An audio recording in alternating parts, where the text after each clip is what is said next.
Howdy, everybody, and welcome to Random Rhapsody's crossover event. I'm Matthew R. Dawson, your friendly neighborhood host and GM here on the network, and joining me around my virtual table are Alyssa, Jeremy, Joe, John, Natalie, and Steven. Say hi, everyone. Hello. Hi, everyone. Hi, everyone. Hi. So nice to see all your beautiful smiling faces. Now, you might have noticed that we have some slight changes to our cast. For the next few weeks, our two campaigns will be working together to accomplish their goals here in Rowena. The players in the Debauchery Circus time slot will be competing in the Azure Championship, a gladiator tournament celebrating Rowena's 2000th year. While that's going on, the players here in the Faab Five time slot will be attempting to break into the Zaim's treasure vault to steal the Dream Root, as well as a few other items. So you can keep up to date on all of our schedule and everything we do by following us on Facebook as Random Rhapsody TV and on Twitter as @random_Rhapsody. Okay, is everyone ready? Yes. Yeah, then let's do this. Join us as we dive into the world of Loroupa and continue on with our heroes as they attempt to break into the Zaim's treasure vault.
And we're Excited. back. So when we last left Arth, our heroes had traveled to Rowena, the oasis capital of the Margarden Federation, in an attempt to acquire a dream root that is in the possession of the Zaim.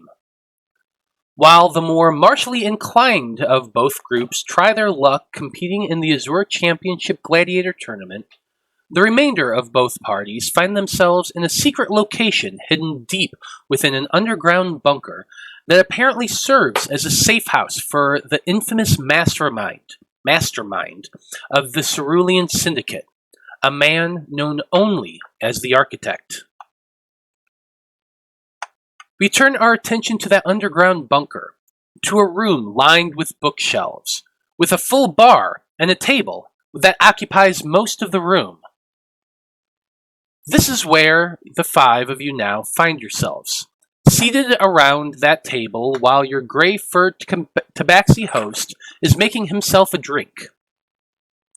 Blood from a Stone, Corin Hassan, Eloise Brightcrystal, Necthros Veil, and Willow. It's been a while since we've done this, but why don't we go around the table and each of you describe yourselves for the audience? And I think I'm going to start with Blood from a Stone. So, Blood from a Stone, give us a bit of a description and tell us a little bit about yourself. Yeah, well, Blood, he's a little over 6 feet tall. He's like 6'3", 6'4". He's a tabaxi. He's completely covered in black fur, pure black fur, all over. He has got one pretty wicked scar running down over his left eye.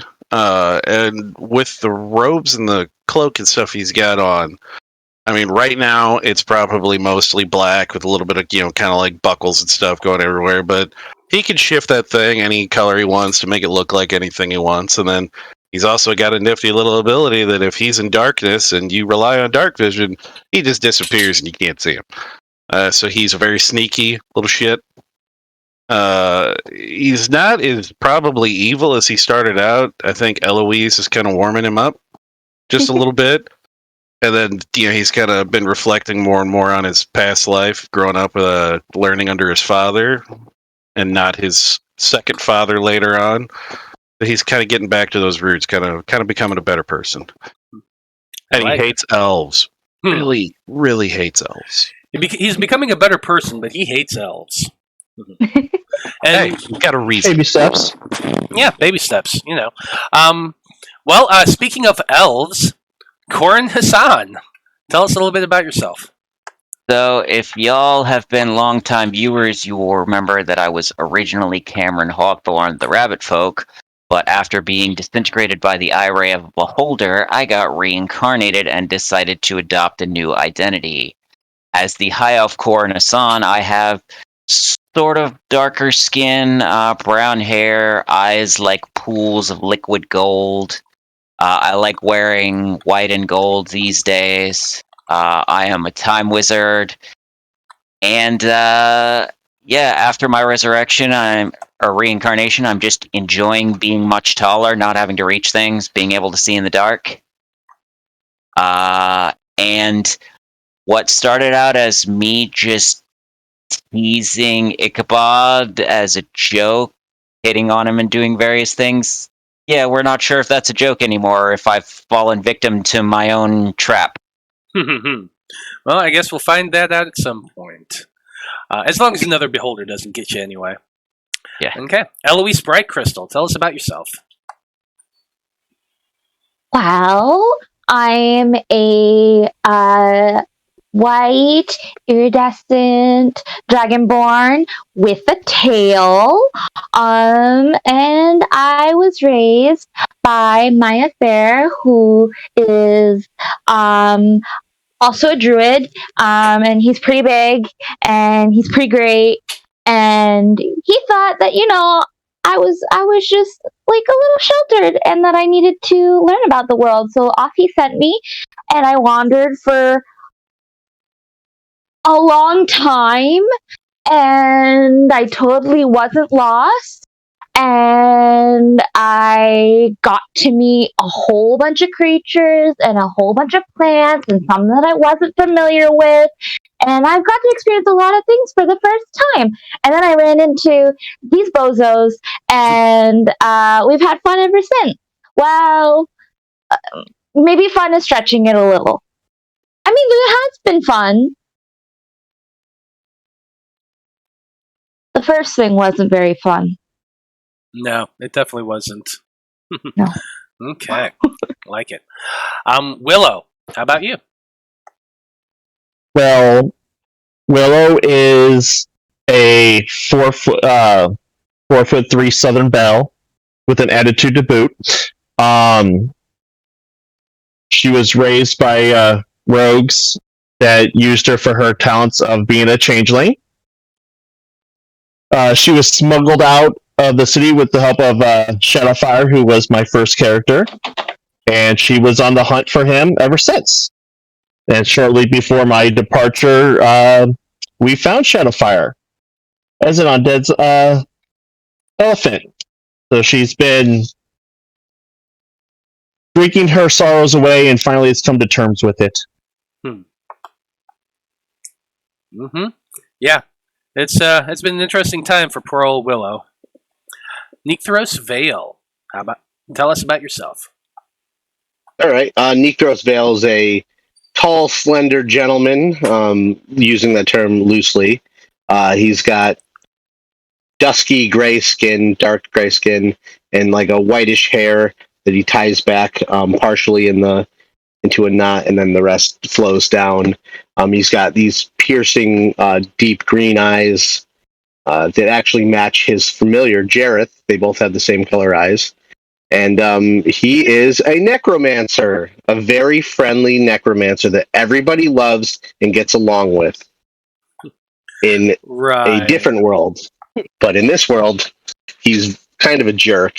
Nothing like myself, but he's been known to ruffle a few feathers and call out some people just to be a jerk.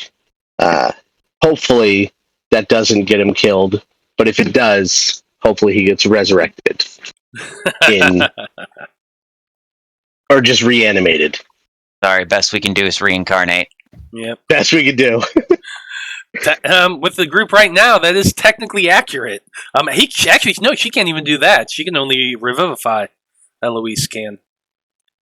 I can do greater restoration.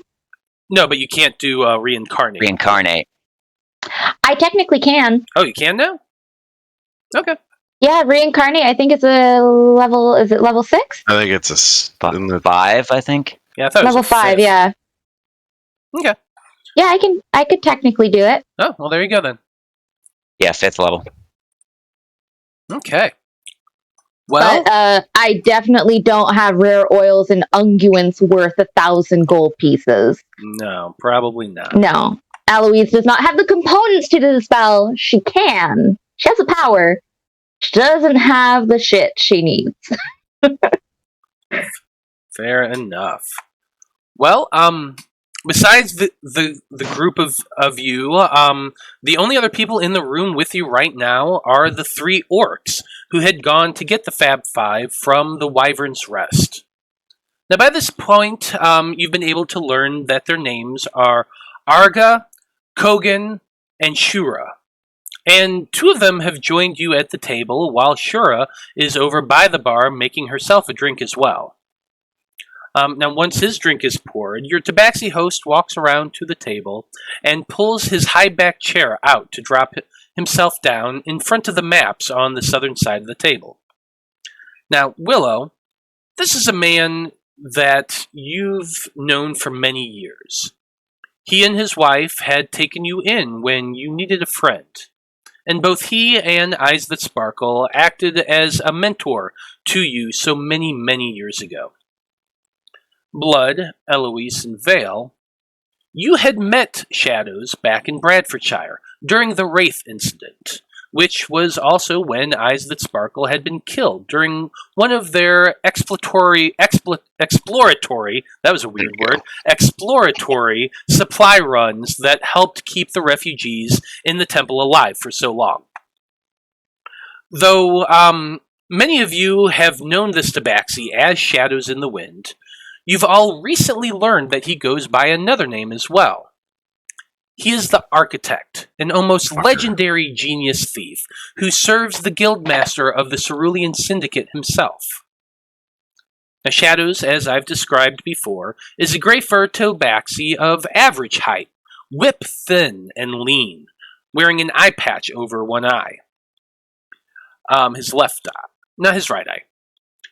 His remaining eye is red, and he is currently dressed in a very fine doublet and pants of quilted dark blue silk. And he has a couple of gold hoops pierced in one of his ears. As he's kind of tinkling his drink a little bit and gazing around the rest of you, he says, trying to remember his voice, low southern, I'm expecting one more to be joining us here at any minute, so feel free to make yourself a drink while we wait. Now, if any of you wish to, you can do so now.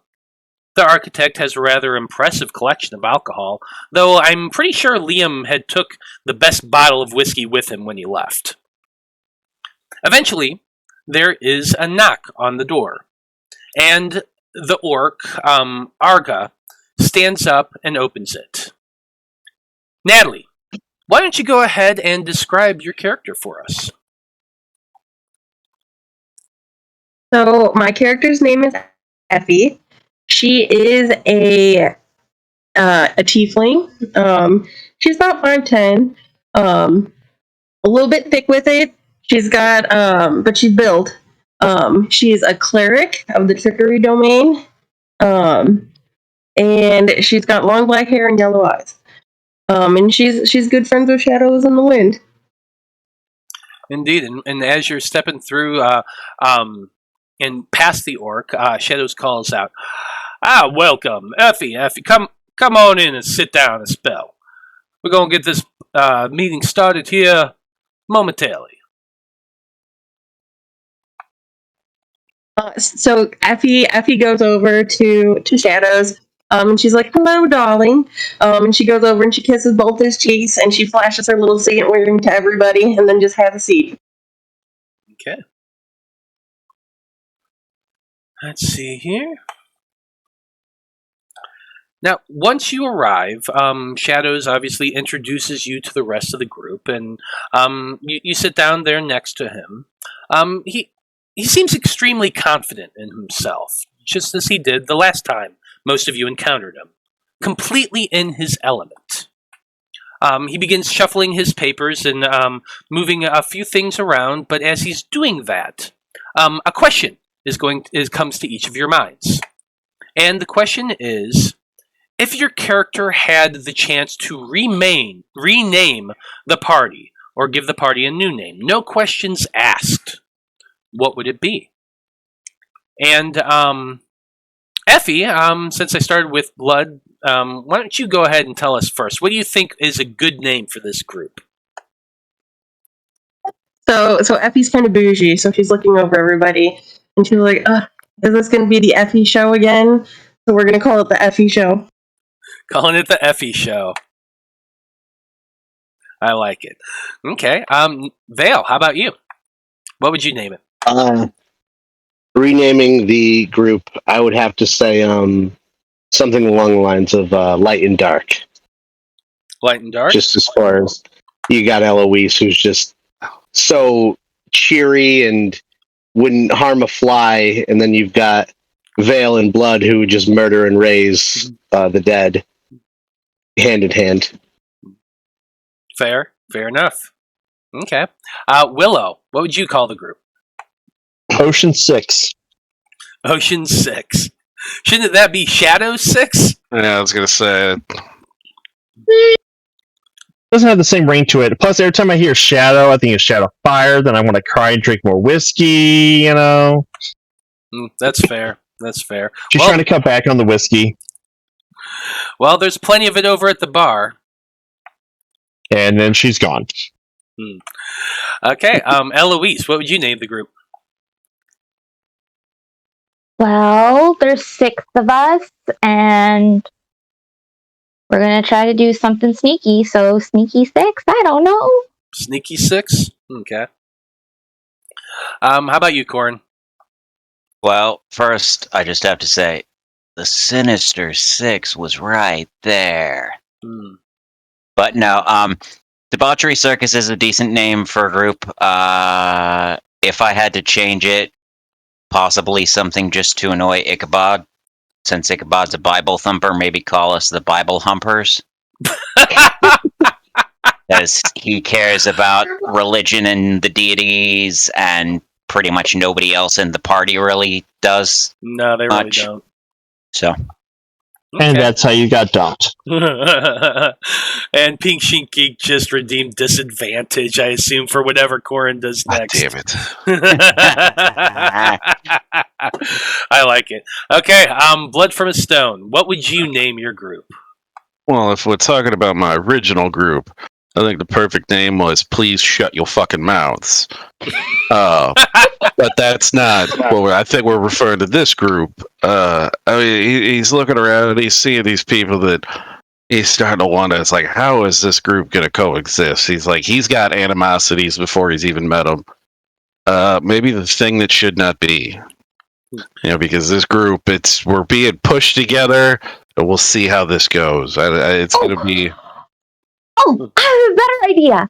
Okay. A cart full of weirdos. A cart full of weirdos.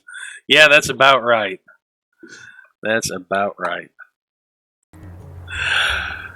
Okay, well, a cart full of weirdos. Now, once Shadows has settled himself in his place, he looks at each of you in turn with his good eye before saying, "Now that we are all comfortable, let's get down to the nitty-gritty here. As you are all now aware, I am in need of a particular magical artifact that can return my wife's soul to her body. That object is the Wishing Ring, which is currently in the possession of the Zaim of Rowena. Or, more specifically, it is currently inside the single most heavily protected vault in the world. Now, no doubt some of you already suspect this, but I'm going to go ahead and confirm for you now that the Zaim, Al-Ruin Mahan VIII, is in actuality Naor Valenro, the Guildmaster of the Cerulean Syndicate. Which means that, successful or fail, we all will be making a potential enemy of the Thieves Guild as a whole. But, as of now, we are all committed to this endeavor, so make no mistake about that. Just having this meeting could mean the death penalty, if it were discovered. So, and he kind of points his finger at his lips, mum's the word. Matt, Yes.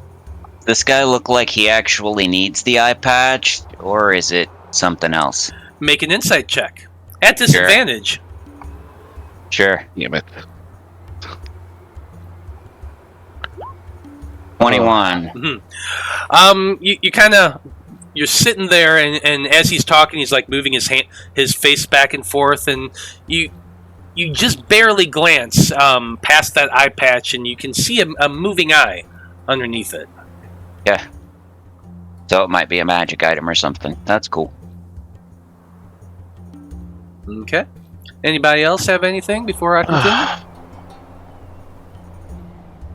Not that I think that this is a bad idea. I mean, it sort of is.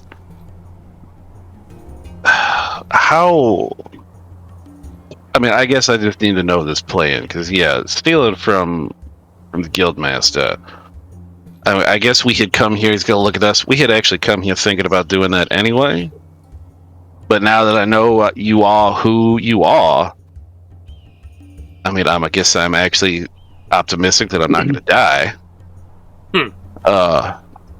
Because I was fully expecting we were probably going to... I mean, if anybody was going to live, it was going to be me. But I was expecting most of us to die. Now I'm not thinking that as much. Shadows looks over at you, Blood, and he says, well, not gonna lie, there's certainly the possibility of all of us dying in this endeavor. But the reward for doing so... Dear God. I've only dreamed of it. Well, let me tell you a little story. Once, a very long time ago, I made Valen Rowe extremely happy with a caper that I organized. I was able to steal a very precious tome, and when he says the word tome, you hear the capital T, from some historians a handful of years ago. As a reward, he brought me down into his vault and allowed me to pick out one item that he had stored there. I chose my crossbow, just so you know, and he pats his side when he says that, and I have never regretted that decision. Sidewinder has kept me safe for many a long year, and I'm not overly thrilled about not being able to use him right now, but he kind of pats his side one more time, shakes his head, and well. None of you noticed that he had a weapon at his side when he was walking around, just so you know. It's visible. Anyway, Valen Rowe blindfolded for most of the way, but fortunately for me, I have something of a keen mind, and I don't exactly need eyes to let me see where I'm going. I was able to create a map of what I was able to perceive during that journey with the Guildmaster, and combining that with reports I've received from construction crews I've been able to question before Valen Rowe had them killed, I believe I have what is the most accurate map of Valen Rowe's vault that exists. And he actually pulls that one out. It's one of the papers in front of him, and he sets it on the table to let everybody look it over. So I'll go ahead and show that to you now.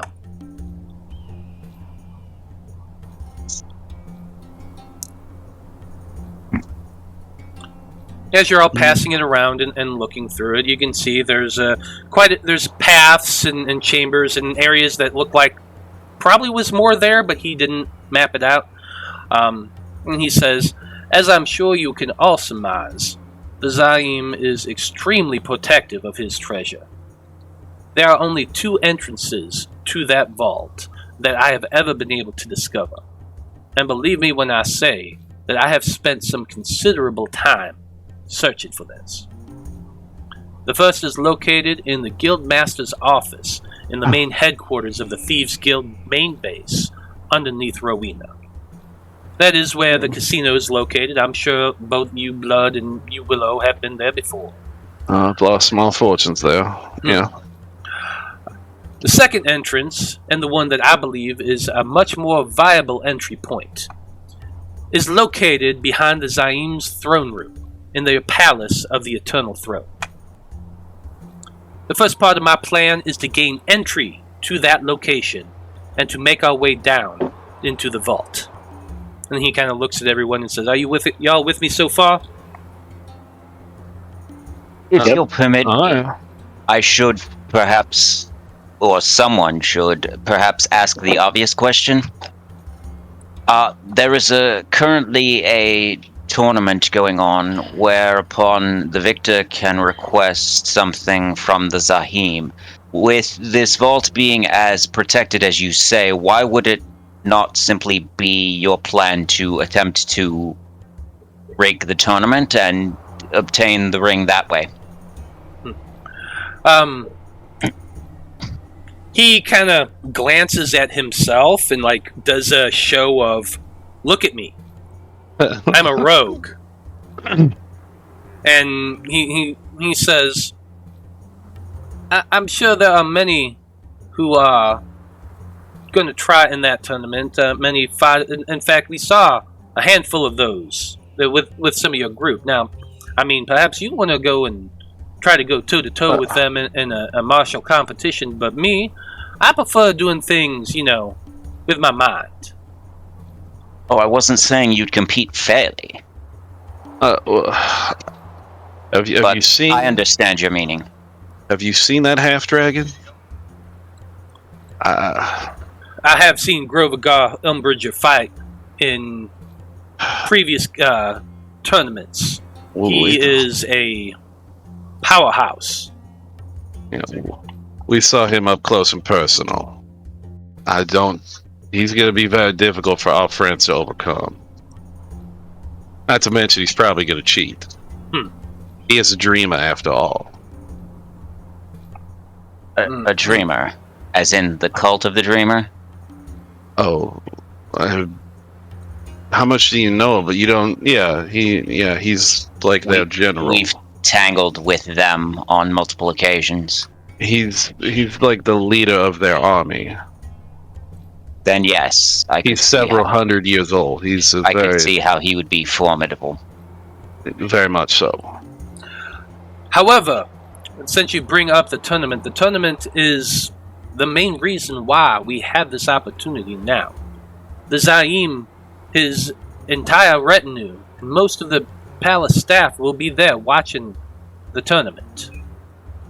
That evening, there is a banquet being held for a high priestess from Ravancia. And she will be, and because of this event, they've actually hired outside caterers to assist in the palace. Yes, so we're going in as the catering High Priestess of Joran, I believe. That is correct. Her name is Abia. Avik Abia. Yeah, and Eloise tries to take a deep and cleansing breath and release it. And as she does, her mug of whatever she's drinking freezes. Probably. Probably. She's, we know her. We're acquainted. I'm a killer. What has she done? She's a friend of ours. We believe she's hoodwinked him, but she is hoodwinked. You're gonna go hoodwinked. I'm just gonna let you get this out before we continue. Go ahead. She has him under a dais. We think that might be what's going on. Shadows looks up, and as you're exploding, Eloise, and he's like, "Just hold on 1 minute. Who do you believe Priestess Abia has it under a geese?" Mitchell. Our Mitchell. He's not our Mitchell, by the way. He is our Mitchell. Who? He's some dude we bought some items from. He's a very unique and I would say probably roughly powerful wizard that used to run a magic shop in the Port Valletta. Very powerful. Don't you remember how impressed they were in Morak? He's very powerful. Eloise has a little more invested in him due to the fact that she was his head sales representative for a while. He made items for flyers. She put I flyers was the up. head of his marketing team. Yeah, she put flyers up with his name everywhere we went. We drew the eye of the dreamer, and they chased us, and they went. I'm and got pretty sure him. they had their eye on him before I ever met him. We are mildly responsible for this. Yeah. Willow's going to put a hand on Eloise and say she'll die one way or the other this weekend. Oh. Yes. Watch out for my associate here. She has a bit of a death wish ever since she saw her beloved as an undead creature. Creature. Veil chimes in. Oh dear God. I think formerly a Loxodon friend of ours who was unfortunately, I believe, zombified. You think and then destroyed. By the Veil priestess? just trails off in his thoughts, and he's picturing a Loxodon undead, and he's just like, a smile creeps up on his face. Not by the priestess in particular. It was by a group known as the 5 Star Knights, who were working as part of the Cult of the Dreamer, working for a beholder. Ooh. Who we defeated. Okay, good. I was gonna say I don't want one of them flying around. I think Shadows cuts in and he said, "I think I'm gonna have to ask you all a few questions. You have some information I am not quite privy to yet." Yeah, like what's a beholder? Imagine a that's right. giant eye with many other smaller eyes that each do different horrific things. You weren't with us when we fought that little gazer. Baby-sized one. No, it wasn't the gazer. We fought some of them too, but it was bigger than a gazer. A spectator. He's like a baby beholder. You weren't with us yet. Oh no, Miss Eloise, you had not joined us. Hey Matt, I'll use that explanation explains nothing. I'll use prestidigitation to create an illusory image of a beholder so she can see what one looks like. Okay, yeah, absolutely. And they're kind of fucked up looking. They're a big ball with tentacles, one giant eye, one big-ass mouth. They're not pretty, and they're quite horrifying aberrations. Very dangerous, too, from what I understand. How big did you create it?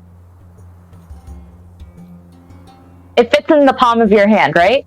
Yeah, I mean, obviously an actual beholder is not this size, but this is what they look like. Good say, that's adorable. What city did you say you found that beholder in? We were working for the true heir to Coltrast Keep. The beholder had been posing as a member of the family to attempt to take power. Shadows goes over to one of the bookshelves on the wall and selects a book, walks back to the table and kind of scribbles a few notes inside of it. As he's doing that, we can. I will probably have some questions for you later, all of you, about some of the activities. Mitchell from Port Valletta, I did hear that name, Robert Mitchell. He is currently missing, presumed dead from there. But you say he's alive. He's actually probably here in the city. He's with her. Interesting. Now, I have not gotten any reports of Robert Mitchell in Rowena. We know he was with her baggage train. He was on her coming here, so he's with her at he might be in disguise, I don't know, but he should be here somewhere. He flicks through the book in there and kind of glances through it, like he just goes back a couple pages. According to my sources, Abia stopped in Ranivika on the way to Rowena and dropped off 2 containers, which then left almost immediately on a wagon caravan to parts unknown. I have not learned the location of that yet, but once I heard that she was coming to Rowena and going to be a guest of the Zaim, I'm sure you can appreciate the fact that I have done quite a bit of digging into her activities. Now, I want her full itinerary. She is not leaving here alive. Now, Valenro and Abia have a complicated past. She is the granddaughter of one of his past lovers. And from what I can tell, Valenro has always had a soft spot for her. He is well aware that she is in the head of the Dreamer cult. I've been able to confirm that. And reports that I have show that they are attempting to perform a magical experiment to bring back an ancient thing called the Dreaming Tree. Mm-hmm. Yes, a tree that shall engulf the world. Well, it's just his head. Head's just in his hands. He's like, "Yep, that's what they're doing." Well, that's what the reports are saying. However, my investigation leads me to believe that she's aim is a little off of that.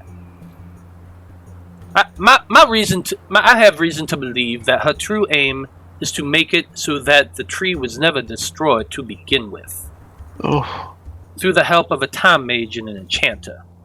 Ooh. Now that you tell me about Mitchell, I believe that is the enchanter that was spoken of. Oh, wonderful. I'm afraid that I must tell you of someone else. Jadar Brightscale, my master. He is a chronomancer of great renown, under the impression that as a dragonborn, if he were to age himself sufficiently or gain mastery of time magic, that he would be able to become a true dragon. And he is here in the city. Is that he?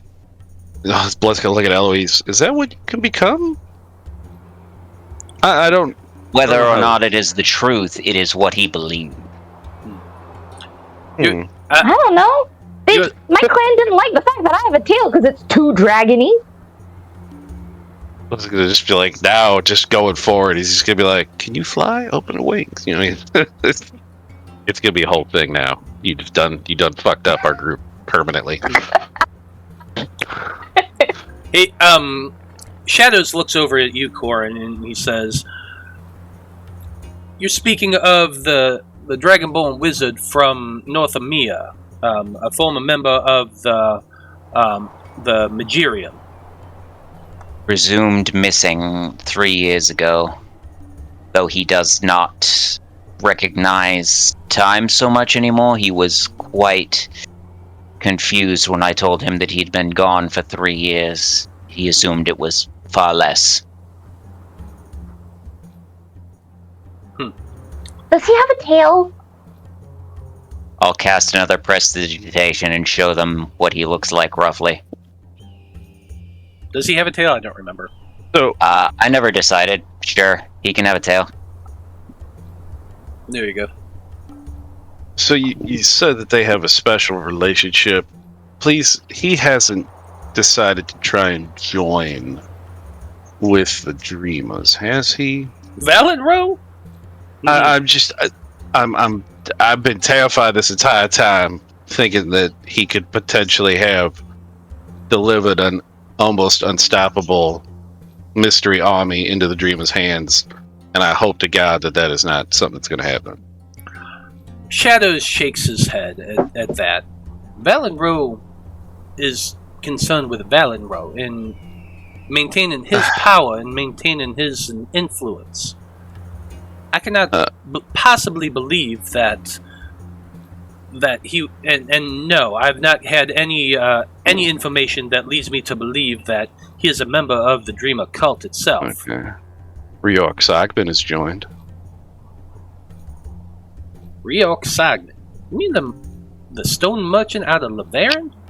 He's the one that's been helping smuggle in very influential people, and Blood's got. I think he kept those original books before he just let the Conclave copy them, and he's got that list of names, and so he's gonna pull it out as like potentially every single one of the people on these lists were taken to something called the Dream Witness on orders from Avik Abiar through Sagman, and they are all now devout believers. Yeah, we killed his wife, Trasha. I don't think it was his wife. I think it was just a consort, but that's beside the point. But some of the names on this list they are very interesting. Can I take a look at that list? He'll hand it over. Shadows scans it really quick, like you see him just like going through it in half a second, and then he passes it over to the orc, Kogan. Shadows just nods at Kogan, and Kogan goes over, grabs another book out of one of the shelves, and begins copying everything that's written down. Good. I would like that back if I could. Thank you. Yeah, so I don't know exactly how many others of our organization could have joined them. He's going to pull out his little letters that he's been writing, that he has copied Sagman's handwriting. He goes, I don't know what I was going to do with these, but I have been writing letters from Sagman, and I was going to address them to other influential members of the guild in various cities, and try and like paint some kind of a conspiracy, and maybe get the Zahim to move against the Dreamers, as if they were trying to usurp his power. I don't know if it's going to work. It's a crazy idea. I'm not sure to what end you're trying that. I don't know. I just thought I'd make all these letters up, write them, and say, hey, we can overthrow the Zahim and take the power for ourselves, and then just, let him find these letters. It's an interesting I don't know what thought. I would do with them. It's something I was toying with. Really, I found his signature. His handwriting is very easy to duplicate, and I was just having fun with it. So it's good to increase those skills. A skilled forger is always useful. Well, now we have gotten a little bit sidetracked, so let's get back to what we're initially talking about, the vault itself. Yes, sir. Now, the second part of my plan involves getting into the treasure vault itself. As I'm sure you can all imagine, the path to the vault is filled with traps meant to keep would-be thieves out and the treasure in. Fortunately, at what point does the anti-magic thing kick in? It begins about 100 feet down the hallway before you go down the stairs into the vault itself. I'll tell you a little bit about that here. Now, fortunately for me, the guildmaster tends to accept people as they present themselves. Now I was able to see much more than I suspected he wanted me to. Now, every capo is brought down into the vault at least once in their lives. I suspect Valenro does this as a way to not only flaunt his true wealth, but to show his servants the impossibility of ever robbing him. Anyway, Valenro took me through the passage from the guild, down a long corridor to a set of stairs that went down. It was about this point that the minor magical item that I had secured on my person was noticed. Alarms went off, and I was grabbed from all sides by what seemed like stone hands and pulled against the wall. Oh, god damn.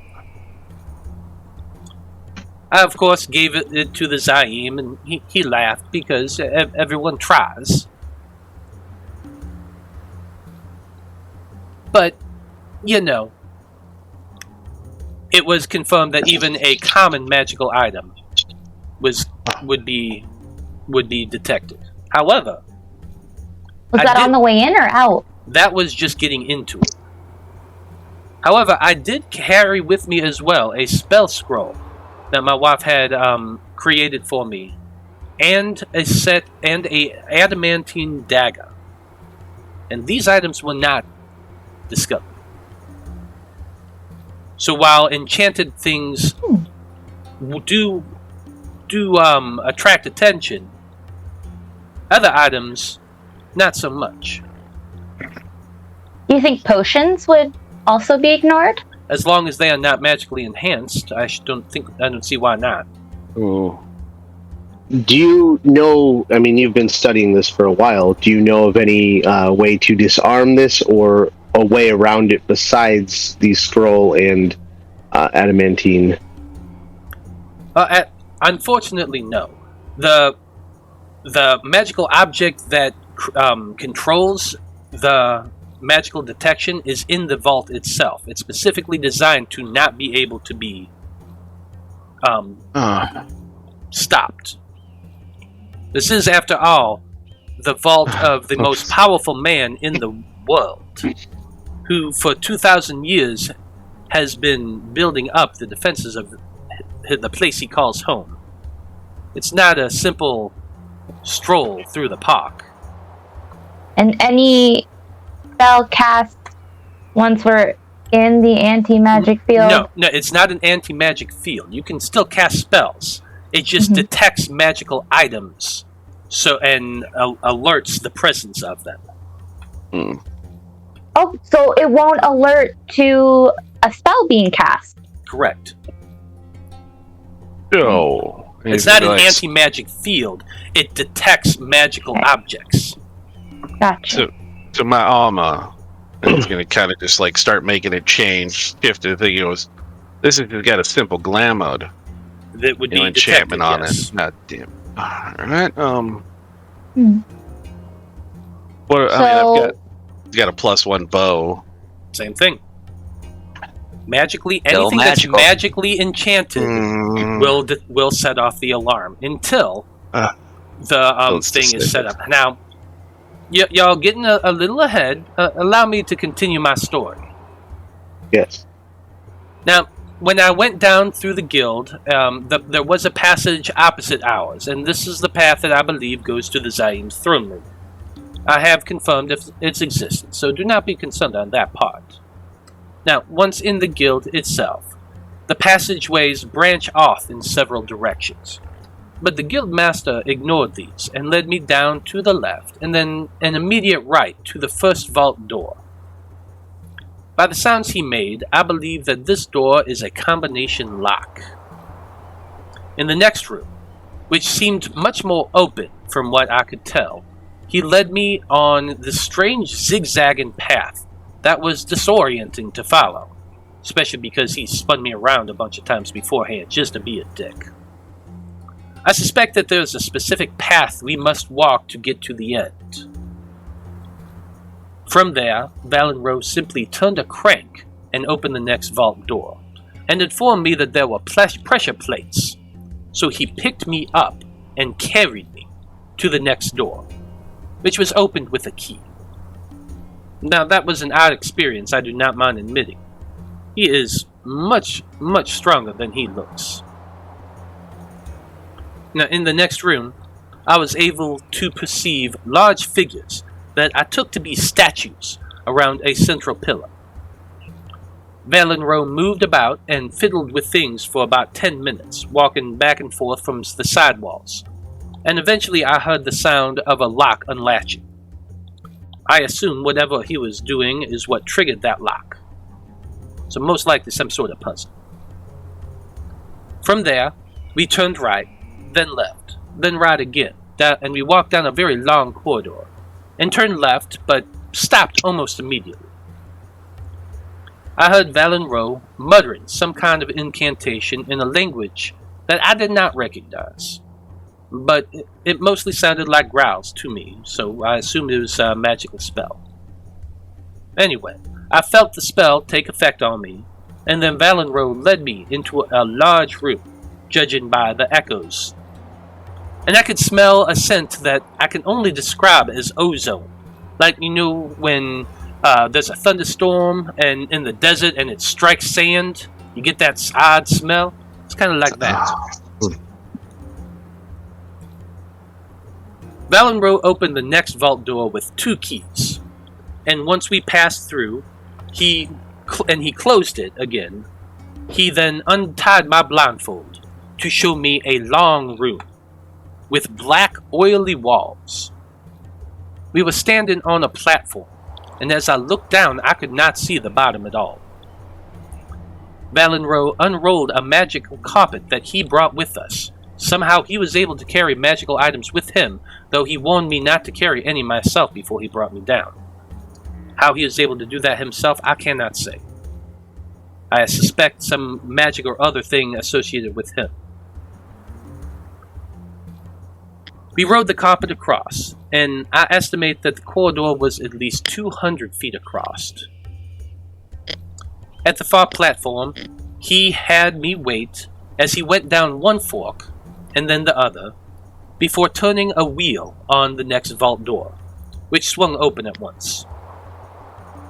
In the fourth room, Valenro told me to stand aside, and I watched as he walked across the room alone, as he said another incantation. This time, however, I watched in amazement as he transformed himself into a fucking dragon. Full-bodied. I am serious. I watched transfixed as Valenro used 2 claws and his tail to put 3 keys into 3 separate locks. 2 are on either side of the largest vault door, while the third is on a pillar on the northern part of the wall, as his tail's full extension. The walls in this room was about 40 feet tall, so we're going to have to find a way to get up there to unlock that. Oh, I have an easy one for that. Do you? Mm-hmm. Good. Now, I am confident he turned all 3 keys at the same time to open that door. So when we do this, we must be able to do it in unison. There was one final door before the treasure room, and this one Valenro cast 2 spells to open. He did not use a key at all. Now, once inside the vault, I tried to take as many mental images as I could, though I will admit that it was many years ago, so things could have changed since then. Fortunately, the Zaim keeps in regular contact with me about what he wants for his vault, and though I do know for a fact that he has used 2 wishes of that wishing ring, he has not mentioned it to me since, so I am relatively certain that he has not used it for at least the last 69 years. You're welcome, Corin. Nice. I would have been sent to acquire another, if he used it already. Now, the pathway leading to the vault is lined with specially carved runes and sigils that have been attuned to react to magically enchanted items. But as I said, the spell scroll that I carried and the adamantine dagger did not trip it at all. Neither do tattoos, though the wards did pick up the Moontouch dagger, like I said, so even common enchantments will be spotted. And Blood's gonna be like, and that is in this final room here, or this pathway to the vault. Well, what has the runes and sigils throughout the entire area, but the vault itself. Now that one, there is a construct embedded into the floor that reacted the moment we stepped foot inside the vault. Valenro identified himself and said a specific catchphrase that I then memorized, which deactivated the construct and allowed us to move around unhindered. It is this construct that I believe is the central control for the teleportation blocking enchantments and the magical object in detecting enchantments of the vault. Once we deactivate that, we will be able to make our escape via the magical teleportation you wizards are able to do. I assume at least one of you knows the spell. Oh. I'm just wondering how we're going to be able to get through all of this without magical items. Well, that is why I'm putting together a crew of safe crackers, of magical and ability people. Even you, Miss Eloise Brightcrystal, has abilities that should be useful in this endeavor. Effie here is in charge of making sure we make it through. Hole in Hail. And he places a hand on Effie's shoulder. Alright. I'm gonna throw him a wink. I assume you have already considered all of the other options, magical and mundane, tunneling, stone shaping your way in, etc. Oh, there has been many attempts of people trying to tunnel in, or stone shape, or anything else for that matter. None have been successful. Just covering all the bases. Do you think that construct, that's the one that,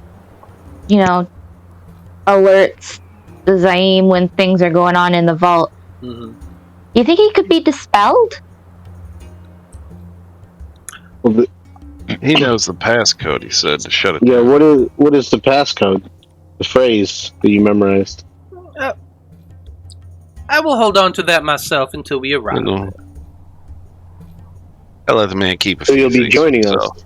We should plan for the assumption that it may have changed in between now and then. That is indeed a fair precaution, and I am expecting that possibility. If so, we must do whatever we can to destroy the construct. So, Yes. those of you with magical spells, spells that can seriously damage inanimate objects, would be a wonderful boon. Again, destroy it or dispel it? Like, do we think dispelling might work? Both? Unfortunately, I'm not a wizard, so I cannot say that for certain. That's a question I just for... look at Vale. Yeah, so Vale thinks back to the many books he's read on constructs, and can he do some sort of insight check or history or something of Make an Arcana constructs being check. able to... Arcana. It's possible we would Oof. most likely have to see it up close to be able to tell for sure. Yeah, Yeah, that's a 12. That's pretty much what I was going to give you with a 12. It's possible, but it depends on the nature of the enchantment and the nature of the construct. You would have to really look at it and analyze the magic before you could say for certain whether or not you could do it. Now, the keys that he was using, does he keep those on himself all the time? He does indeed. Because, I mean, if we're entering in through his... which one are we going to try and go for? Which entrance? The plan that I have made involves getting into the Zaim's palace and using the portal in his throne room. We know that a catering company is being brought in tomorrow morning to assist, and this is the perfect time for us to make our entry point. When the Zaim and all of his people are at the Colosseum, watching your friends fight. Oh, yeah, I suppose so. Do forgive the impertinence again, but I've seen all these things you're speaking of, the zigzag room, pressure point, statue room, etc.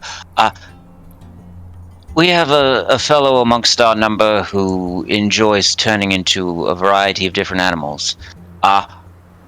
Why could one simply not become a fly and zigzag over just about everything? Past the statues because you're too small to see, past the pressure points because you're flying, slip through the keyhole of the three keys room. I mean, number one, a vault door key is not just a simple hole that goes through from one side to the other. Number two, vault doors are so especially tight that they make it so that things cannot get through. Now, as far as just flying, I can't say for certain because I did not get to see every aspect of every trap. However, Understood. one must assume that if one has been around a very long time and has set up a vault in a way to protect from magical entry, chances are that things have been accounted for. Which is why I am putting together a crew such as this. Now, if this were just a simple matter, I could go hire half a dozen thieves. I mean, hell, the city is full of them right now. Which is a good thing. Many believe that it was the Zaim who was sending out invitations to everyone, but not so much the case. I've been secretly sending out messages as the Zaim, inviting all the people around from Loroupa to here in the city. And I must say, the showing has been quite impressive. Does that mean you have a sample of his handwriting? A chance? He just looks at you and he says, "We all have things we need to do."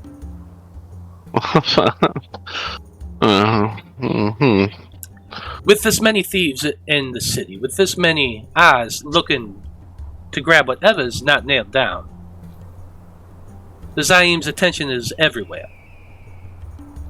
However, he does not know that I am in the city. As I said, I was going to Rowena. Or not Rowena. Ravancia. As he says that, I'm just going to kind of look around the room to see if I spot, like, one of the little orb thingies from when, like, Vulcan was looking in and just, like, be like, he's watching everything. Is he watching us right now? Make a perception check. Okay.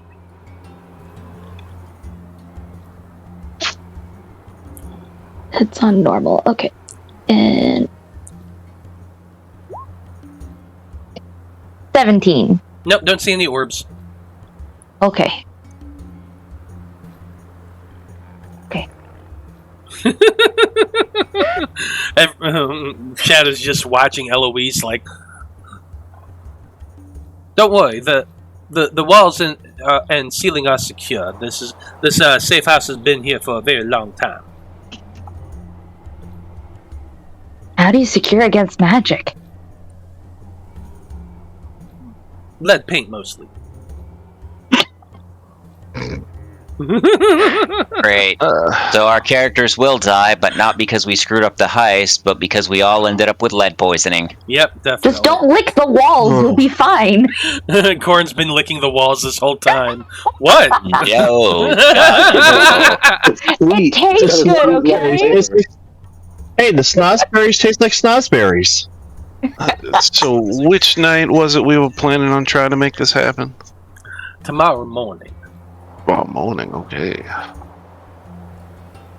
The plan is, for tonight, I would like your group to head to the caterers. The caterers company is called Spice of Life Catering. And as they are all preparing to work for the Zaim in the morning, I have no doubt that they will be exhausted by the evening, and very few will be actually alert and attentive. For now, the plan is for your group to go and break into the catering building, steal uniforms for each of us, and a copy of the documents for entry into the palace tonight. That Blood over here can forge copies for us to get into as well. Does the Zaim have pets? He has a menagerie. Do any of them roam inside the castle unrestrained? No, not really. Dang it. They're usually brought in by handlers when the Zaim wants to see him. Well, the Zaim just goes out into his menagerie to walk amongst it. Dang it.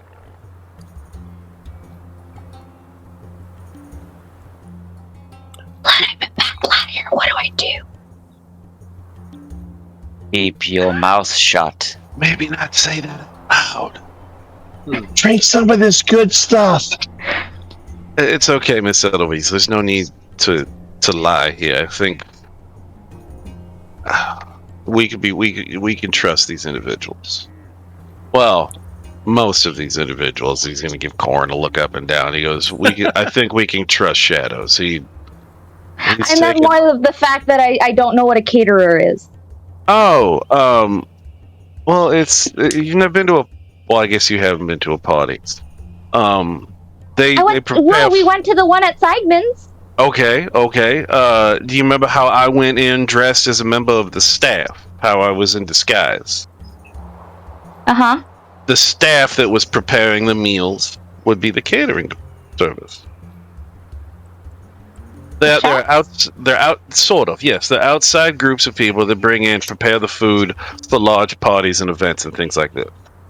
Because it's probably too much for his own palace staff to handle, they are contracting it out. It's going to be a rather big affair, it seems. That is correct. Wow, fancy people be fancy. So that's what it is, Miss Eloise. You don't have to worry about that. Now, once you have the documents and the outfits for us, tomorrow morning we will arrive early before the caterers are supposed to show up. Our story will be that we are there to set up, and we will make our way through the palace. We will get to the throne room, which I have been to many times. I know exactly how to get there quickly and quietly. And I assume at least one of you, if not more, has spells that can assist us in accomplishing that task. Now, the caterers are due at the palace at 9 a.m., so I think we should be there at about 7 o'clock. Now, I don't know if any of you have abilities like this, but there is a tattooist not far from here who can do magical tattoos. I have one myself that I acquired many, many years ago that allows me to keep an object up to 5 pounds in a dimensional space. And he kind of holds up his wrist, like when you got your conclave tattoo. He holds up his hand and he's like, he gestures, and a pair of daggers just appear on the table in front of him. And then he flicks it again and it disappears. How much did that cost? Vale's very intrigued with that. How much does such a tattoo cost? This one cost me 2,500 gold pieces. Oh, okay. Well, yeah, I don't have that, so unfortunately I will not be getting one. How much do you need, bud? I need 2,000. I spent a lot of money back in Revancia trying to fix not my mix-up. I was going to say something more harsh, but I'm going to try and be nicer. I spent quite a bit of money. Does that require... Willow's going to walk over to Blood in the Stone and drop 4 platinum. Well, that's only... 4 platinum is not... That's only 4 gold. Hey, a little bit helps. Well, I appreciate that. Vale, where do you have your conclave tattoo? On my... The ink? Yeah, the ink. I believe it's going to be on my right hand. Sure, right hand. I'll just... So I remember with my tattoo. My right arm. Okay. I mean, I already kind of have one. Could I repurpose that? Would I have to alter it in some way? Hold on one second here. Where is Shadows? There he is. Oh yeah, I'm gonna say with Shadow's passive perception, he definitely noticed Vale's tattoo. And he points over to Vale and he says, "Now you do have a version of that spell on you right now. Do you have that as well, Blood?" I do, but as far as I know, this can only hold the items that we already have in there. Well, I'm sure that is what they told you. Any item can be attuned to it if done in the right way. There's a ritual involved. But does such a tattoo require your attention at all? What did you ask? I'm asking if it takes up an attunement slot. No. Gotcha. Veil is listening to Shadows talk to Blood about, it requiring a ritual to put something else basically in the tattoo, and he's curious, and he brings up the question, now what would happen? Would this be the same outcome if you put a bag of holding into a bag of holding? As, if I put say my portable hole into this tattoo, what would happen? Well, one time I heard a story about that, and what ended up happening was the person who tried to was sucked through that tattoo and out again, and ended up turned inside out and died about an hour later from the shock. Okay, so it's not just not doing as bad. I suppose depends on your perspective. Well, I mean, it wouldn't cause as much chaos as a interdimensional space going inside another interdimensional space and bringing everything along in the proximity with it. That is true. Unless you want to be a suicide bomb, huh? So, for instance, and he's gonna just kind of pull out his hand crossbow. He's like, "You're saying that I could?" How much does that weigh? It weighs. Well, I mean, a hand crossbow weighs 3 pounds. I just looked it up. Well, then that probably would fit. However, the moment you take it out, if the wards are not down. Oh yeah. But I'm just because I was also thinking about my armor, but clearly that's not gonna. I'm afraid not. Work. Or my fucking cloak. All right. Another question comes to Vale's mind. Does it go by weight? Is that the stipulation? It literally goes by weight. So Vale could take his staff of power and stick it in his arm. I'm pretty sure that weighs more than 5 pounds. It can't possibly. Let me look it up. You think so? My staff of the woodlands only weighs 4. Staff of power weight 4. Wow. That's Staffs aren't heavy. I feel like they should be heavier than that. I'm not gonna lie. Wow. God It's a piece of wood.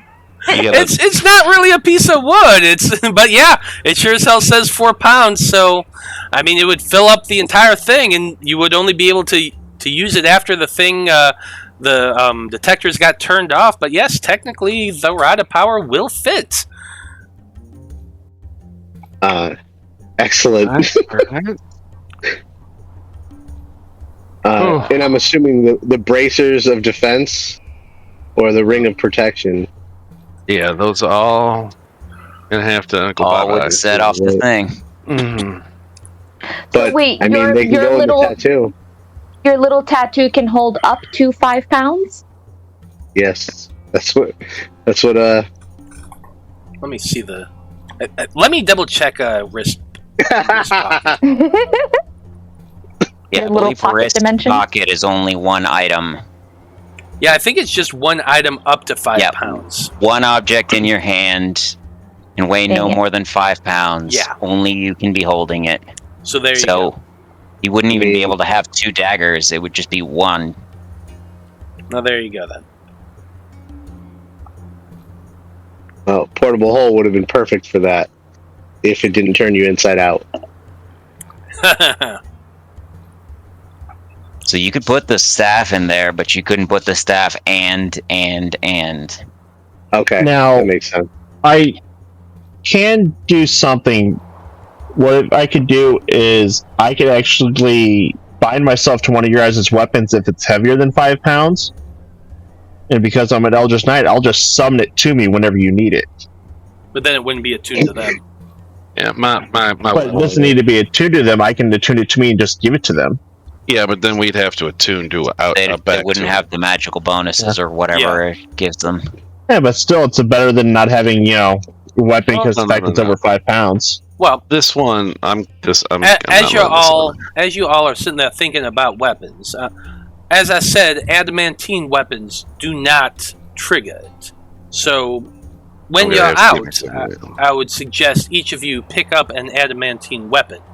from the bazaar, and anything else you all might want for the caper.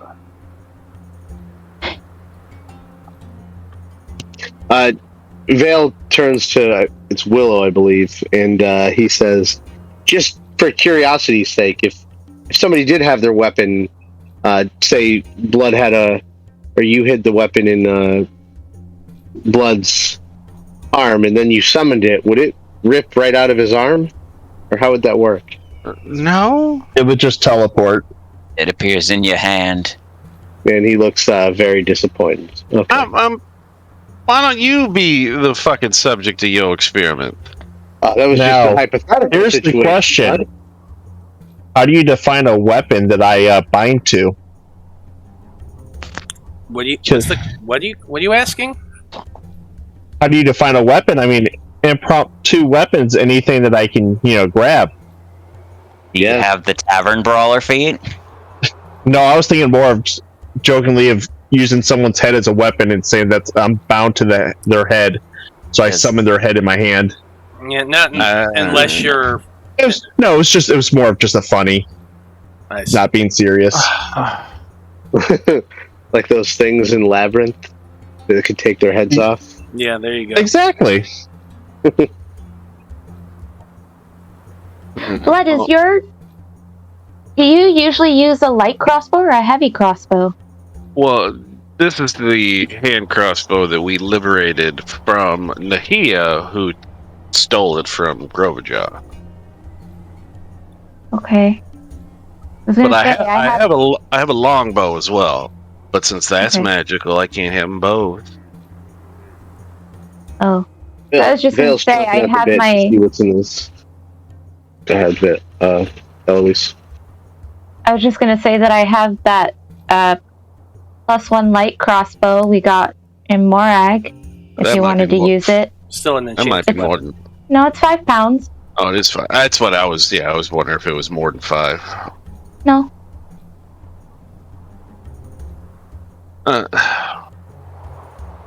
Ooh, too bad. Or you could just use like a regular non-enchanted crossbow, and then I can cast fire arrows on the crossbow bolts. I'm going to take in a regular bow as well, and then I don't know if I'd be able to really work on I got some ideas for some special arrows, but I don't think I'd have. Because you wouldn't be able to use your bowstrings because those are enchanted. Well, I don't. Yeah, I mean, I might use your incantations, but we'll figure that out. I just need to know if I need to prepare it for tomorrow. If you would, it might come in handy. Don't use, get rid of something that might be more important. But if you can, I will be more than willing to accept it. Flame arrows is a level 3 spell. Yeah, pop flame arrows into the chat. I want to read that. Matt. Yes. Could Veil learn spells that are in my book that I cannot yet cast? If he has the ability to cast it, I suppose. Okay. Because my Atlas has Word of Recall in it. Oh, that's a cleric spell, though, right? No, when it is in the book, for me, it is counted as a wizard spell. So, but yes, that is technically true. The only reason you can use it is because it's because I'm attuned to it. Yes. Never mind. So that's not any of those spells that are part of the Atlas cannot be copied out of. Never mind then. Oh, that's a 6 spell though. I would have taken that if I could. Yeah. Word of Recall is a great spell. Yeah. And I've got quite a bit of dragon poison that I can bring in for some arrows as well, Miss Eloise. So if you want to prepare that spell, I would be more than willing to use it. So Veil goes over and he's glancing at Corin's book, and he just going through and says, "I don't think both of us should be wasting a spell or holding up a spell slot on a teleportation circle." That's fine. Would you prefer to prepare it, or should I? Well, now, Corin, I am going to ask you, isn't that one of the spells from your atlas? I actually picked it up as well. Oh, you did? Oh, okay. Yes. Okay, go So ahead. what is the atlas? What is this atlas you have, Corin? It allows me to have certain spells: Arcane Gate, Dimension Door, Gate, Misty Step, Plane Shift, Teleportation Circle, and Word of Recall in the book that I can learn. I also can do some smaller things with it. If I spend a minute, I can expend a charge to replace one of my prepared spells with a spell in the book. And is this a magic item? Would this be something that you would have to leave behind? No, I will be placing it in a pocket. Actually, kind of cooler than your staff. Yes. Just kind of look at Veil like that's actually pretty cool. It also, as a minor thing, lets me teleport 10 feet if I'm hit by an attack, and if I am out of range, then it misses me instead. Not gonna lie, if you want me to try and steal that later, I'm more than willing to. That's openly saying this out loud. He's like, I will definitely try. If you want. I'm gonna have to go in there with nothing other than my potions. Like, well, remember, you can pick things up too. You can get an adamantine weapon, or well, I guess you can't really do the armor, but you can do the weapon. I don't do weapons though. Well, you can. Like, Oh, I don't think Eloise wants to get up close and personal like that. That's fine. Miss Eloise, do you have the ability to fire a bow like myself or a crossbow? I know it may not be. It's something. No, I think I just have simple weapons. Mm-hmm. Yeah, druids Well, don't have a lot of weapons. But you got your spells.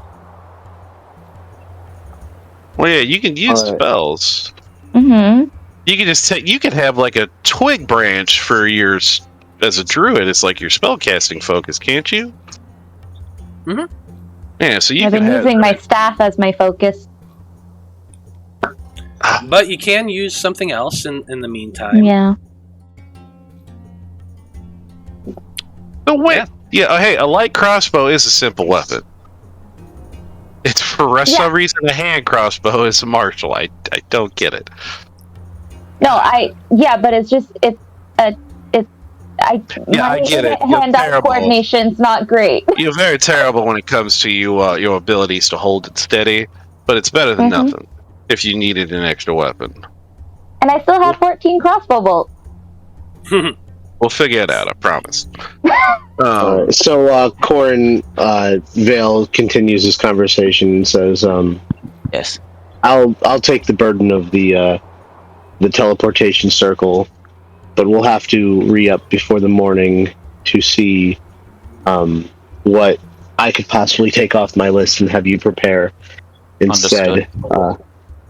And we have a gentleman's agreement. Okay. Well, I think this is a good place to take a break.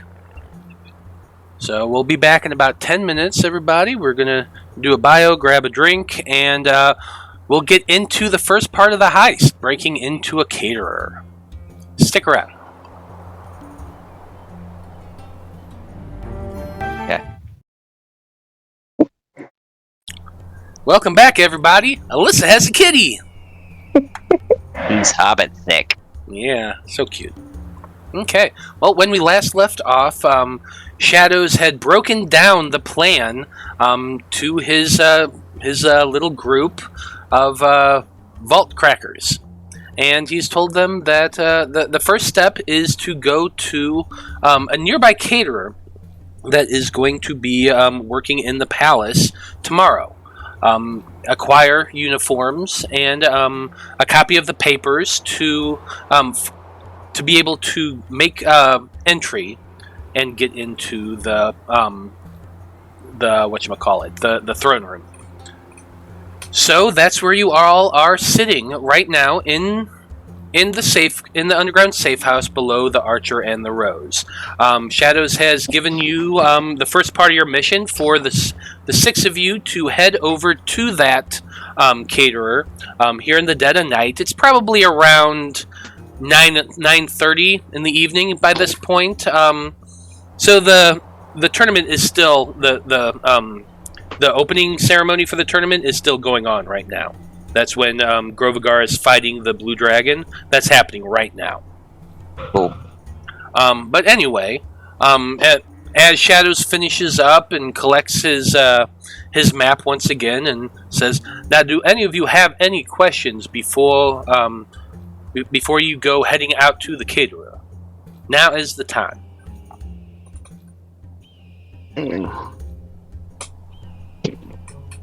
I'm good. We'll figure it out. Mr. Blood, Yeah. may I have 30 seconds of your time? Suppose. So I'm going to go off into a corner with him, Mm-hmm. and I'm going to cast the message cantrip however many times it takes to get this, because they're vague about how much you can say. And you will hear a voice in your head that sounds like Corin and says, "I am not an elf. I was a rabbit folk, disintegrated by the eye ray of a beholder.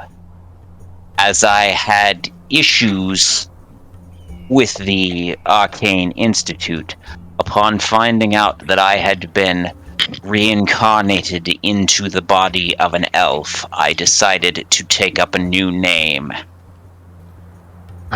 And that the person who was a rabbit folk perished at the disintegration ray of the beholder." Now, go ahead Are and we make a going to stealth have a check, by the problem? way.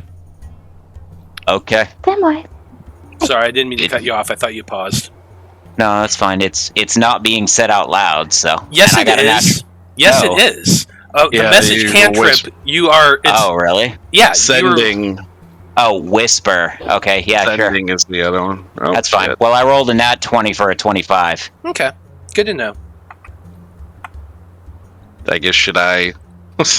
Well, do he was saying it to you, so... Oh, yeah. Now, if you want to respond, then yes, you would have to make a stealth check as well. I guess. I mean, did you went off into a corner? Do I go off in the corner with him? Yes, that's the All point. right. Yeah, he'll put up his kind of hood, turn the back, and start saying, "He's like, so you didn't choose to be an elf, No. It just turned out that way. but I mean, I would try and undo this if that's possible." I like being tall. Yeah, well, there's being tall and there's being a fucking elf. I've never actually had much experience with them. And I did not wish to disabuse the Arcane Institute of the notion that the one who was perished, or they would I get it. Yeah. problems. Well, Not you really, but- you need. I mean, I'm not the only one that has a dissatisfaction with elves.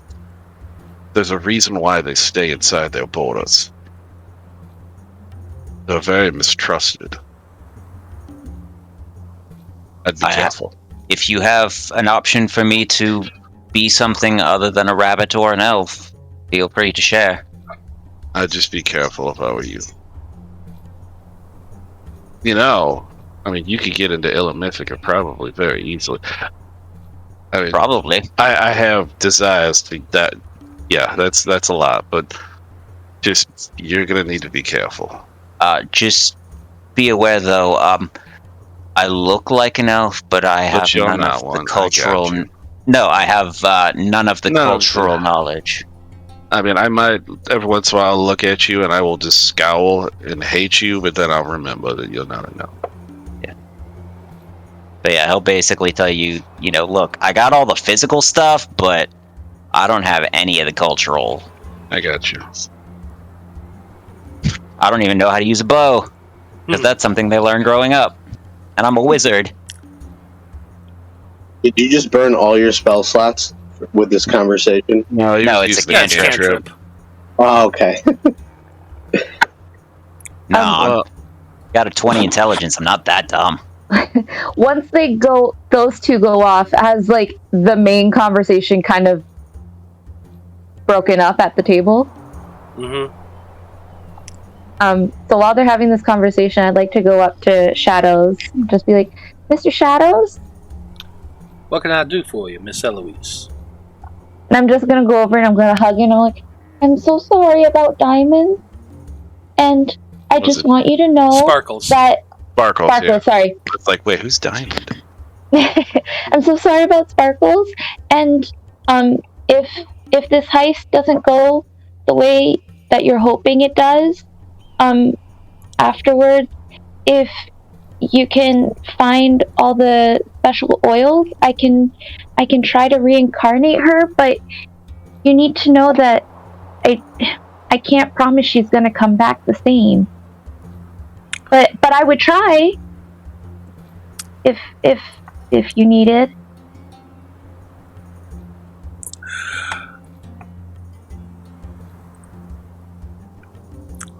As you're doing this, what's in your right front pocket, Eloise? Oh, My right front pocket. Okay, hold on. Let me open my character sheet. Let me see. It's now in his pocket. I know.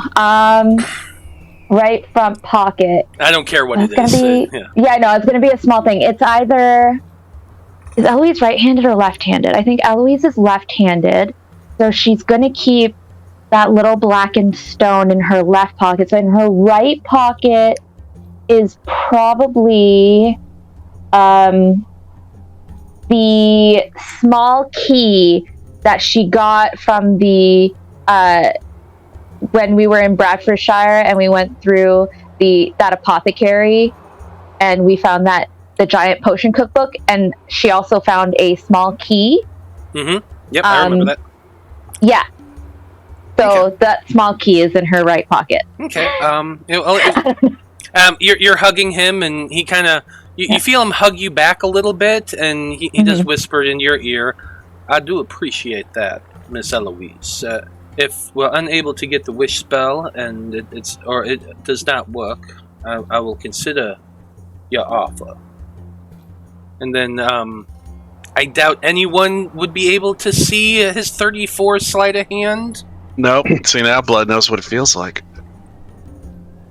But at 25, it goes. The little key goes back into the pocket again. He was just curious, but still, pretty damn impressive. What does Eloise have in her pockets? Like literally, if I look at my inventory, the only thing that would be in that would fit in a pocket is my small chunk of blackened stone. Healer's kit would be in my backpack. My potions are in my bag of colding.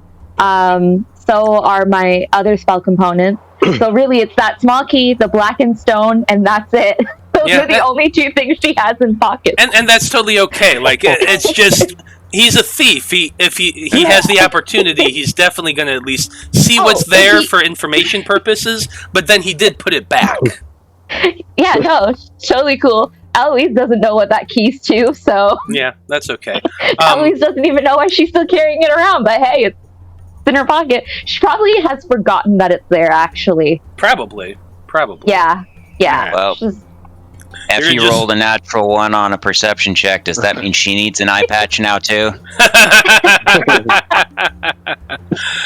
Definitely. Oh, wait a minute. You know what, Steven? I need you to re-roll that stealth check because you still have that disadvantage that we never used. Sure. So give me one more stealth check, just because I'm looking at that. 22. Okay, good to know.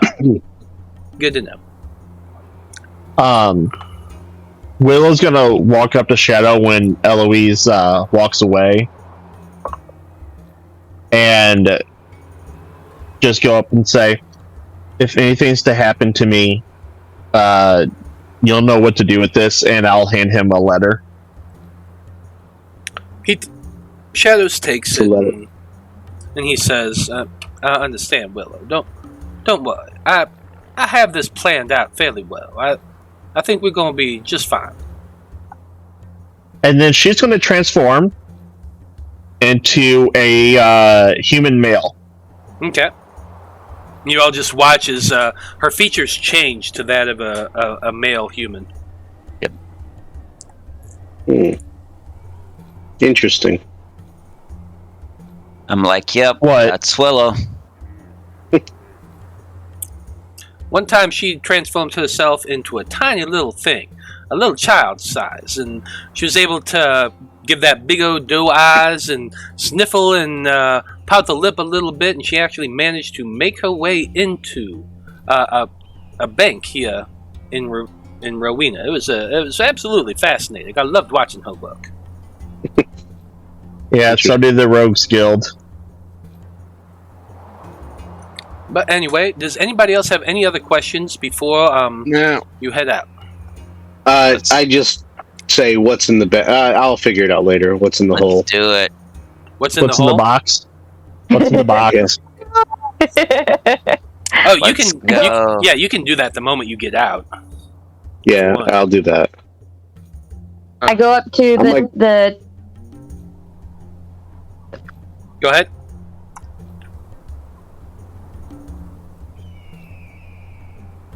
Or not? All right, let's go. And we're off Action? okay. to the bakery. No, I was gonna go up to the. Is it who are the people who are across the table from us? The three half orcs. The three orcs. Yes. Okay, so I'm gonna go up to them, and at least the ones that have their hair showing, and I'd be like, "Your hair is so interesting, and yours is done so beautifully. You're both so pretty." What are these guys' names? You are talking to. You're talking to Kogan right now. That's the one you're directly in front of. Shura, Kogan, and Arga. And Yeah, I was gonna say I can't stand in between, so. yeah, Kogan and Shura look at you and, oh, thank you. Yeah, I work very hard on it. And like, don't. Shadows calls out, don't play into that man's vanity. He is way too focused on his hair. And Shura kind of punches him in the shoulder, and they all kind of chuckle a little bit. They've all friends and have worked together for a while. Corin, upon hearing her say this, just looks over and goes, "It's so weird. It's like having more hair and less hair at the same time."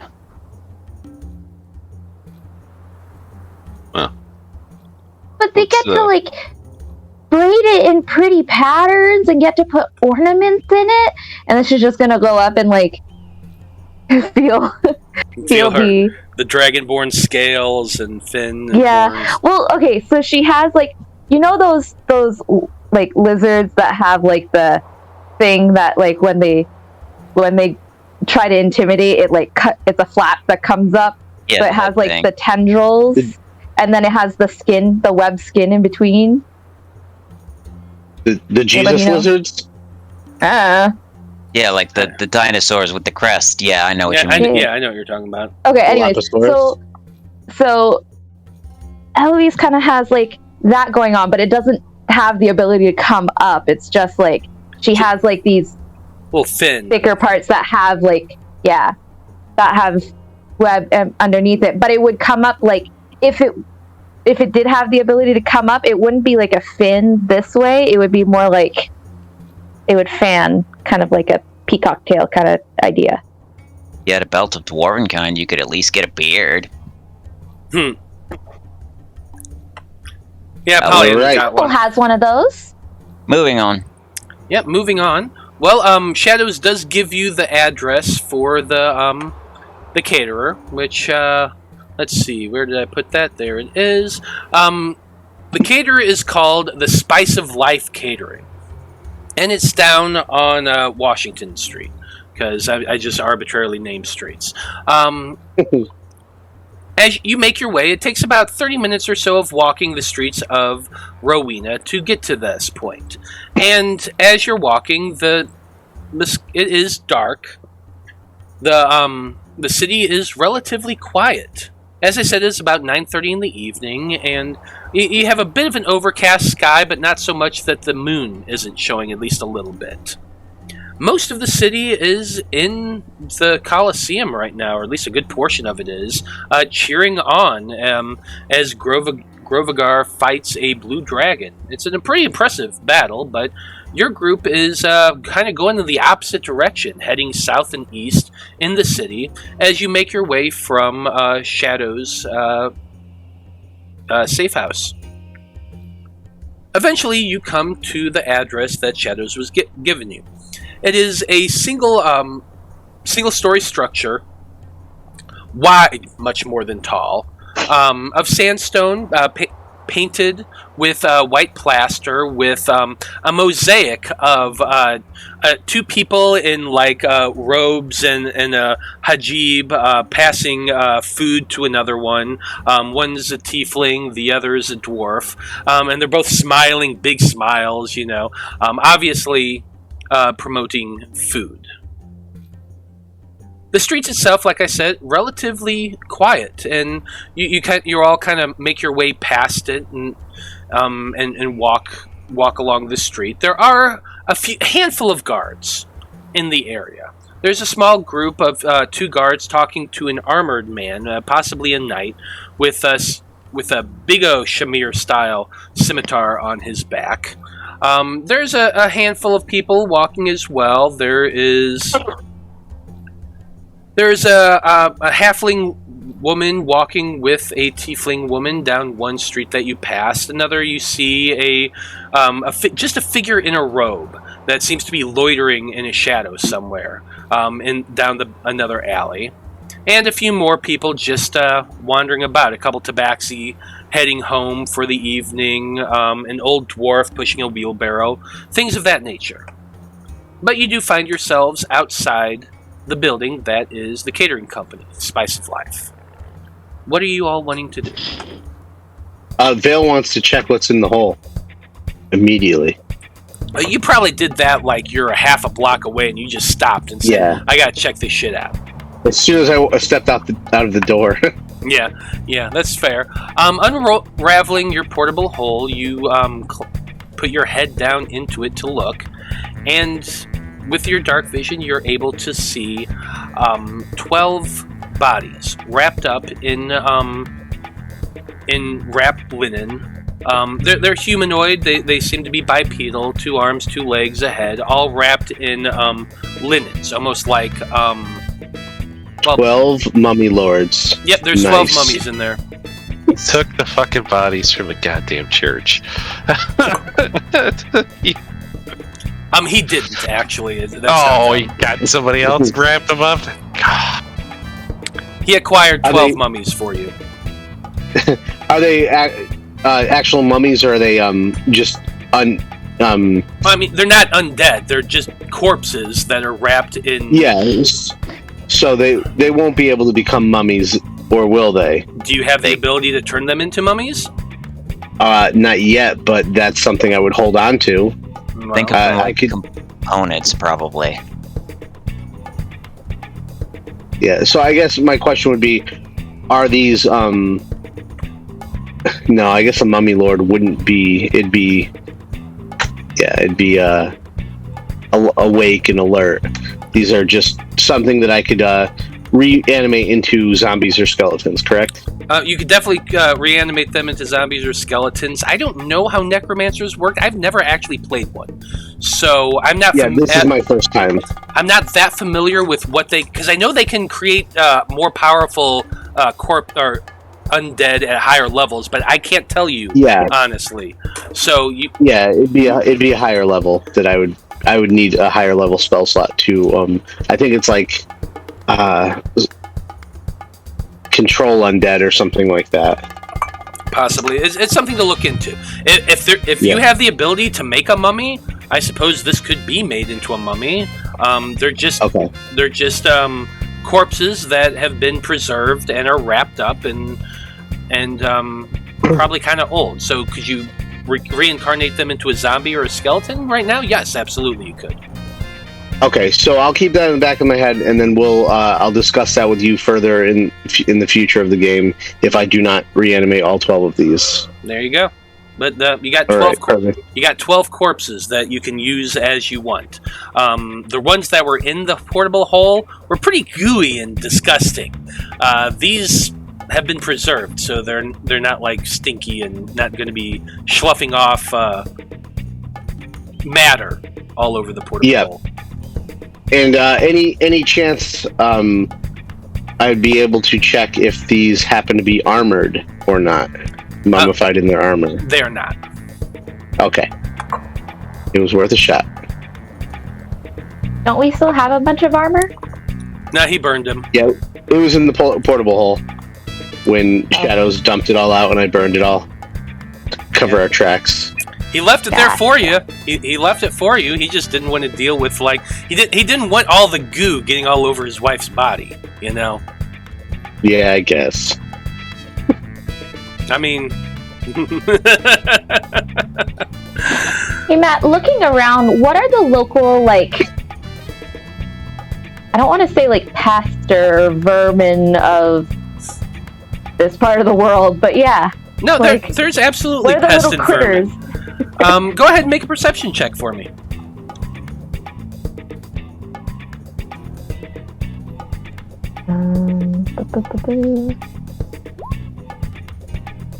13.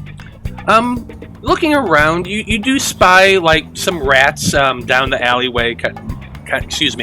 Climbing on a trash can, digging through it. Other than that, there are some carrion birds in the desert as well. So there's probably some ravens in the area nearby. Okay. And is this the building we're going into? Yeah, this is the building up here. While I left the doors open so you can see that, hey, this is the place you can go into. The doors are closed. It is a double doors. There's a handful of windows along the building itself. But they are shuttered and they are dark. Just kind of casually, can Blood take a look inside to see if there's anybody, if he can see anybody inside? You can certainly try. Go ahead and make a stealth check, because I imagine you're trying to do this stealthily, making your way over to a window. It is dark right now, so so he's impossible to see. Yeah. Most of you, if you're any of you who have dark vision right now, you can't see Blood from a Stone as he just pulls his hood and disappears into the shadows. But now go ahead and make a perception check to see what you can see. It's 23. You very quietly stealth your way over to a window and lift up one of the shutters to look inside. Glancing around, you can see about half a dozen people in this front room that appears to be set up as a bar with a few tables and chairs. All of them are asleep. They seem to have been drinking late into the night. You can actually see bottles and glasses on the tables, quite a few open bottles, and all of them kind of have their heads down or kind of laying back on the floor. Even there's a pair at the bar that is just passed out. They all seem to be just asleep. Right. And that's really all you can see in the main room there. Kind of walk back and be like, "Hey, don't be alarmed." It looks like everybody's passed out inside. I don't know if we need to go in the front here or try the back, but it seems like this might be on our side. Did you check the door? I was just checking to see if anybody was inside. I didn't check the door as of yet. Let's go check the door. The door is locked, just so you know. You can walk up and jiggle the handle a little bit, and it is locked. You haven't actually made your way around the building itself.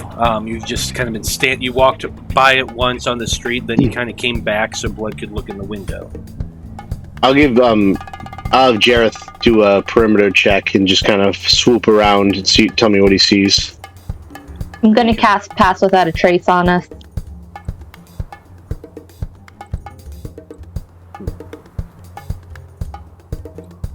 Okay. Go ahead and make your perception check as Jareth. All right.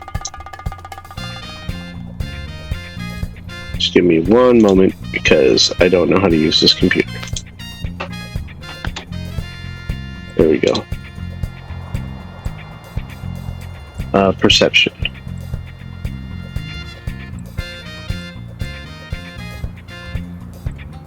That is a 10.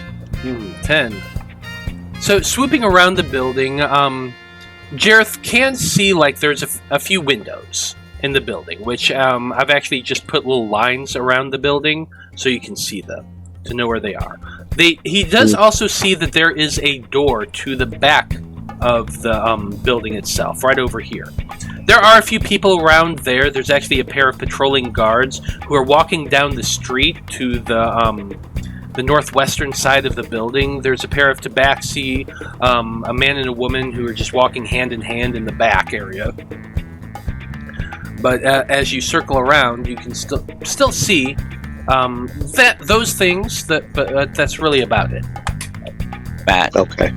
Yes. What am I supposed to be able to see on the map? I can see a small circle with like 2 humans and something else in it, but that's about it.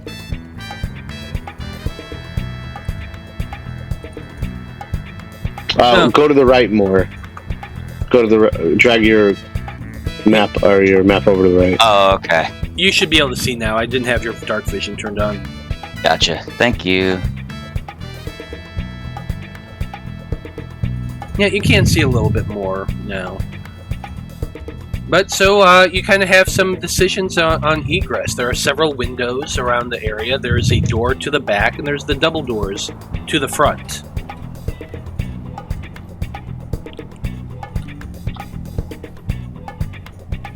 I want to check out the door to the back. Same. I'll follow. Okay. While you're doing that, I'd like your group to make a team deception check. You're just trying to be casual, I imagine, as you're walking along the streets towards the back. Does Blood need to be a part of that since he would pretty much You're not be invisible. seen, You or- can't. No, yeah. you're invisible. You're fine. Oh shit. Oh god damn it. Oh, this couldn't go any worse. Oh. Ooh. Yeah, hey, one! Hang on. Come on, sweetest person in the group. Come on, sweetest person in the group. I rolled a 20. What else do you want from me? Nope. Not one, baby. So for the most part, your group is just walking along, but most of you aren't really used to this kind of work before. Willow, you certainly are with that 20, but the rest of you, like, you've never actually done a caper before, so you're kind of being very, very conspicuous, just walking down as a group along the side of the building. Now, as you get about halfway, you hear a voice coming behind there. Hey, you there! Stop! You glance back and you can see a pair of human guards. Simple armor, chainmail, both having scimitars at their sides. And they both have lanterns that one's on the one man's belt while the other man is holding it up. And apparently they've spotted you and have called out to you to stop. What are you doing? God damn. I'm going to keep walking. I'll turn and say good day. And I'll bow my head as the servant that I am. Okay. You're bowing your head and acting as a servant. Eloise just goes, "Hi!" Is it just an alley tall or is is it a Eloise? street? It's just a street Okay. along one side of the building. The two guards walk up towards you, Eloise, and as you're doing so, there's another tabaxi that's just kind of walking down the street past. Now the two guards walk up towards you and they say, "Hey there! Why aren't you at the tournament? You know what's going on right now, right?" Yeah, but my friends fought earlier today, so their fight's done, so I don't want to watch other people beat each other. They fight tomorrow. Make a deception check. Oh, they fight tomorrow? Yeah, they fight tomorrow. I thought in the recap one of you said that they had already fought. No, they went to the championship in the evening to watch. I just told you that they were in the other group. Dragon. Oh, I thought I heard someone say that they had already fought and they won. They did, but that's from timeline perspective. That's tomorrow morning. Oh, okay, that doesn't happen. Okay, Yes. sorry, I was confused about it. So then can I just redact what I say to make it actually match the information? Yes, go ahead. So your friends fight tomorrow. Oh, my friends don't fight until tomorrow, so I'm just kind of sightseeing until they fight. Okay, now make your deception check. Okay. I mean, is it deception? Mm-hmm. I guess so. If you Okay, have to be fine. there, yeah. A lie of omission is still a lie. Yeah.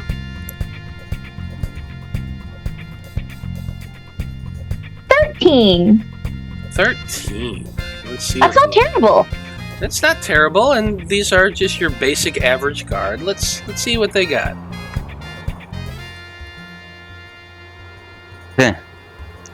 Well, let's see. The one seems to believe you and is like, oh, well, that makes sense. But the other one's like, no, hold on a minute. Even if you aren't interested in watching the tournament, it's really late. What are you doing out here? And he kind of glances back at the rest of the group. So I'm going to walk up next to Eloise, and I'm going to place my hand on her shoulder, and I'm going to give her the blessing of the trickster. Okay, what's the blessing of the trickster do? It gives her advantage on stealth. Damn it. But regardless, she can have it. And then I'm gonna tell the guards. Hello, lads. We actually have a preference for drinks. We're looking around for a bar that's still open. Make a deception check as well. Ooh, that would be yummy. Is that what we're doing now?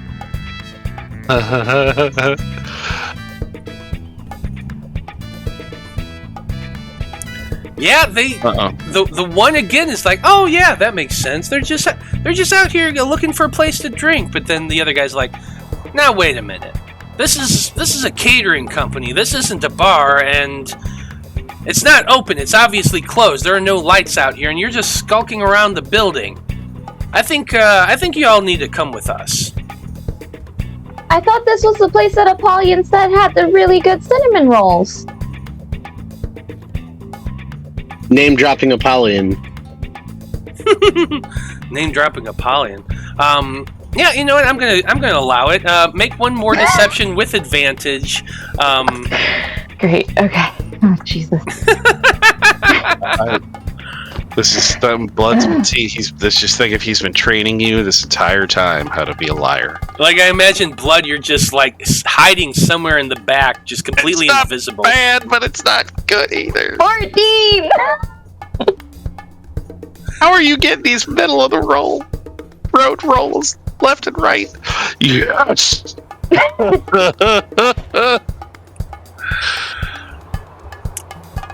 No, I mean, it has spice in the name. No, the place with the cinnamon rolls is 2 blocks down. Then you're going to make a right at the junction and go another block. And it's right there on the corner. The friendly guard is telling you. Oh, we took a left instead of a right. We zigged when we should have zagged. Thank you so much. That's so helpful. No problem, no problem. You said Apollyon is fighting in the tournament? Yeah, tomorrow with my friend Liam. You don't mean Apollyon the Golden Boy, do you? Yeah, that's what he's always telling people, that he's the Golden Boy. Wow, I saw him fight in the Gladiator Arena a year ago. He was just amazing. Like this one time, he actually fought 2 ogres back to back, and it was impressive. You, please tell me you have tomorrow off, because honestly, he has learned so much. If you thought he was impressive last year, you are in for a treat. Oh my god, are you kidding me? Yeah, we took the night shift. That way we could have tomorrow off, just so we could go watch the tournament. You know, exciting! I bet Hopefully I'll get to see you guys there. I bet she could get you an autograph. Wait a minute. You could get us an autograph from the People's Champion? I mean, I can always ask Apple. I'm sure he would love to give you an autograph. But I mean, if he's like super grumpy or super tired after fighting, like I don't want to like be. You'll have to settle for a bad friend. You'll have to settle for a jockstrap. We'll have to look for you at the tournament. What's your name? Oh God. I'm Eloise. Nice to meet you, Eloise. I'm Steve, and this is Jim. And who are all your friends here? Oh, well, some of them we met because some of their friends are fighting with my friends. But I'm terrible with names. Wait, you're Steve and you're Jim. No, which one of you is which again? I'm Steve, and he's Jim. Steve, Jim. Okay. So the owl is Jareth. And he's one of my bestest friends. He's super sweet, and if he lands on my shoulder, I'm just gonna scritch him. Yeah, this is Jareth. So while Eloise is distracting these two guards, Blood, what you wanted to jump in next? At first, he's just leaning against the wall, just admiring his pupil, and then he starts hearing her rattle off the names, and he's just picking up the stone. Don't give real names. Don't give real names. She doesn't hear it. She has to pick it up and activate it. She's just over there talking. She can feel it vibrating. Wah, wah, in her pocket. She's got me on, she's got me on fucking vibrate right now. Hey, new phone. Who's this? Yep. All right. Matt, Yes. can I just slowly back away while they're distracted and try and cast a spell? Sure, go for it. Go ahead and make a stealth check for me. Sure. While he's doing that, are there some buildings nearby that are like one single story? There are a lot of buildings nearby. You saw a few of them down at the far side. There, nothing on the map that's that you can see. It's not there, north. yeah, but probably. And Well, yeah, with your 19 stealth, Steven, you can back away slowly. So what are you wanting to do, Blood? He's wanting to duck into a corner because they can't see him of one of those buildings, and he's taking out that arrow that he got that's got the whistler on it that the orc woman shot, and he's just loading that thing up. He's waiting to see what's about to happen, but he's a couple of seconds away from launching that thing to get these guys away from them. Okay. Willow's gonna start flirting with one of the guards. Okay. As the human male servant. You're currently a human male servant. But what are you gonna do? I'm just gonna walk in. You know, I like the muscles you have underneath this armor. Go ahead and make a charisma check.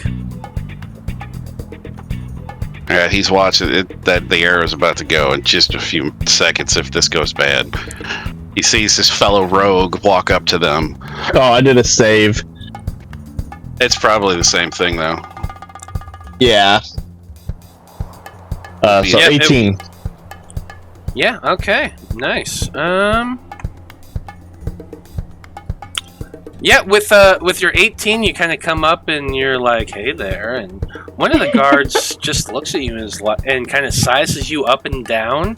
Blood, you've seen the same expression done by Apollyon more than once. Yeah. So he's still kind of watching this. Like if something goes south, that arrow's going up. So he's got it knocked and he's got it ready to go. So yeah, this is Jareth, and I know he looks like a super handsome owl, but he's actually a fey creature. Like, how cool is that? All right. Did I manage? Go ahead.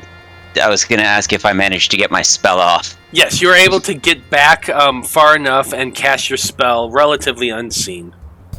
Cool. Then I'm just gonna slowly make my way around the building, Okay. invisible, because one way or another, we've got to get this job done.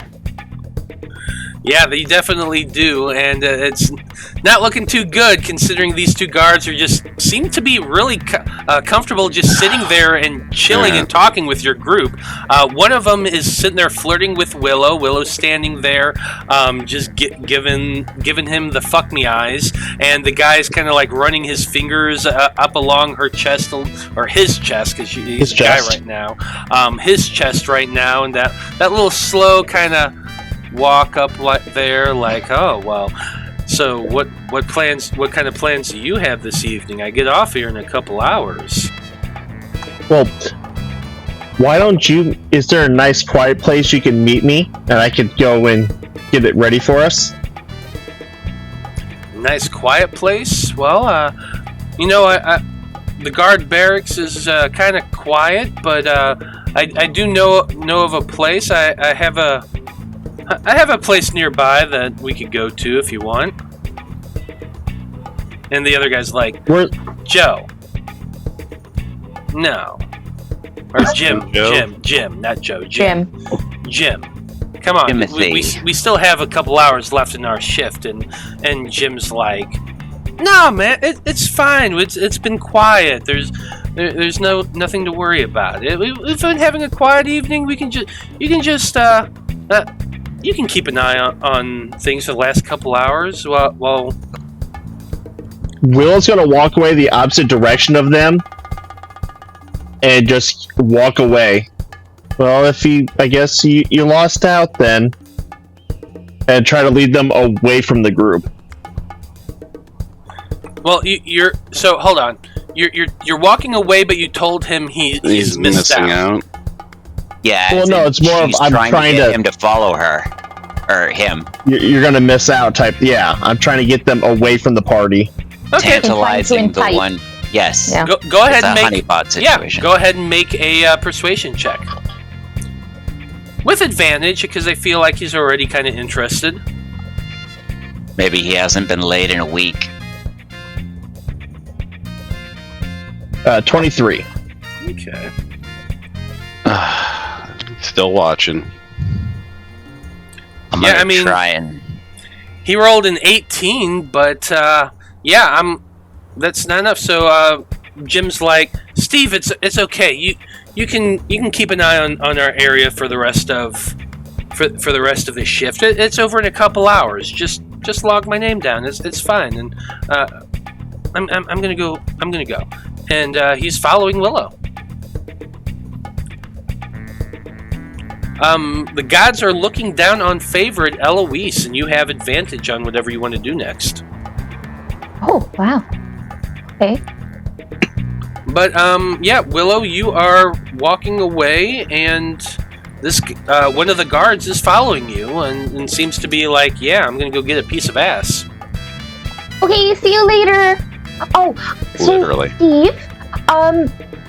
Steve right now is just like, oh, god damn it, Jim. Okay, so you said that the place with the cinnamon rolls was you have to go to the right and then down a block? Yeah, 2 blocks down, and then you make a right, and then another block, and then it's on the corner. Then another. It's on the corner. Mm-hmm. Okay. Cool. Okay. And okay, are we gonna like be in more trouble if we walk? Because you said it was late. Are they still open? Probably not right now. It is pretty late. I imagine that they're not going to be open. It's a bakery. They tend to open fairly early, but they should be open by like about 4 o'clock.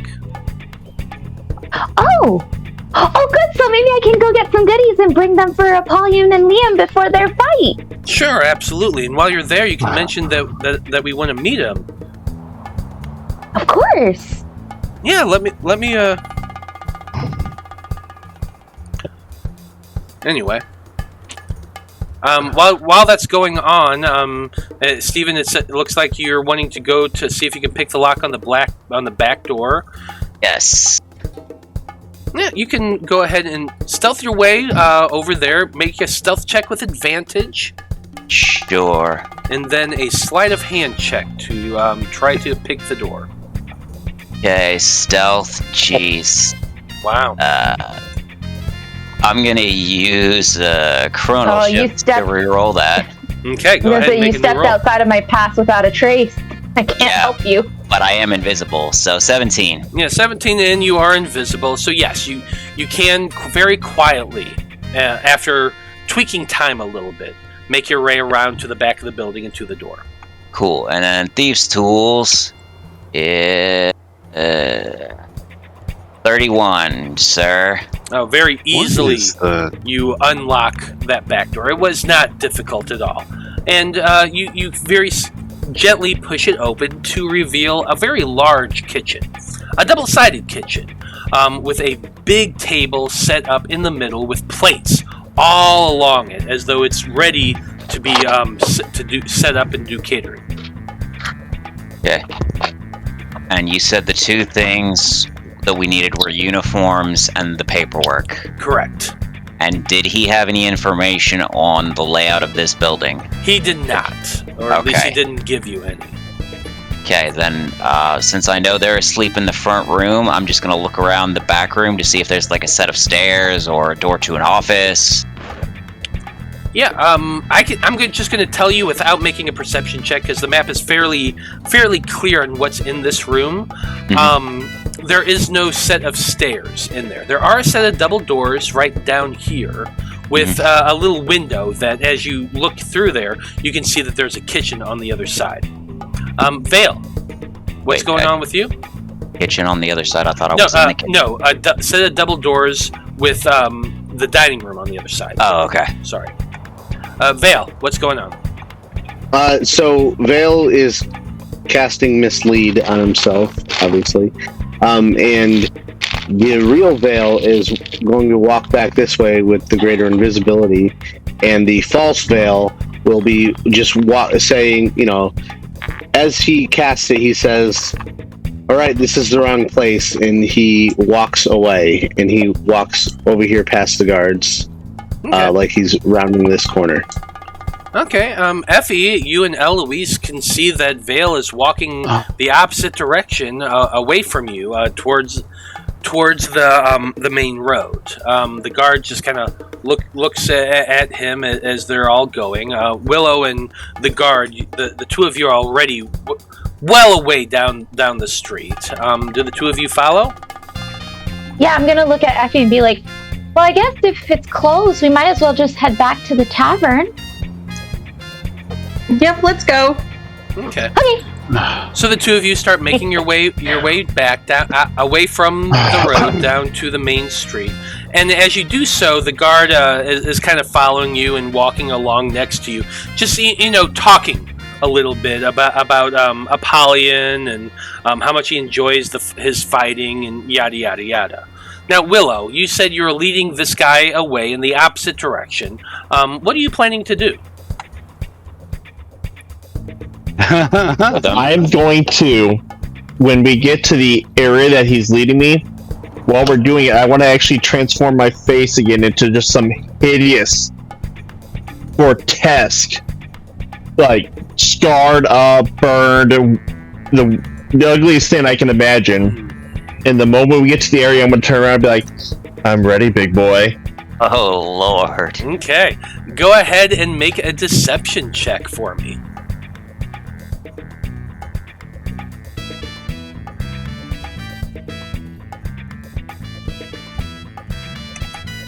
Uh, 20.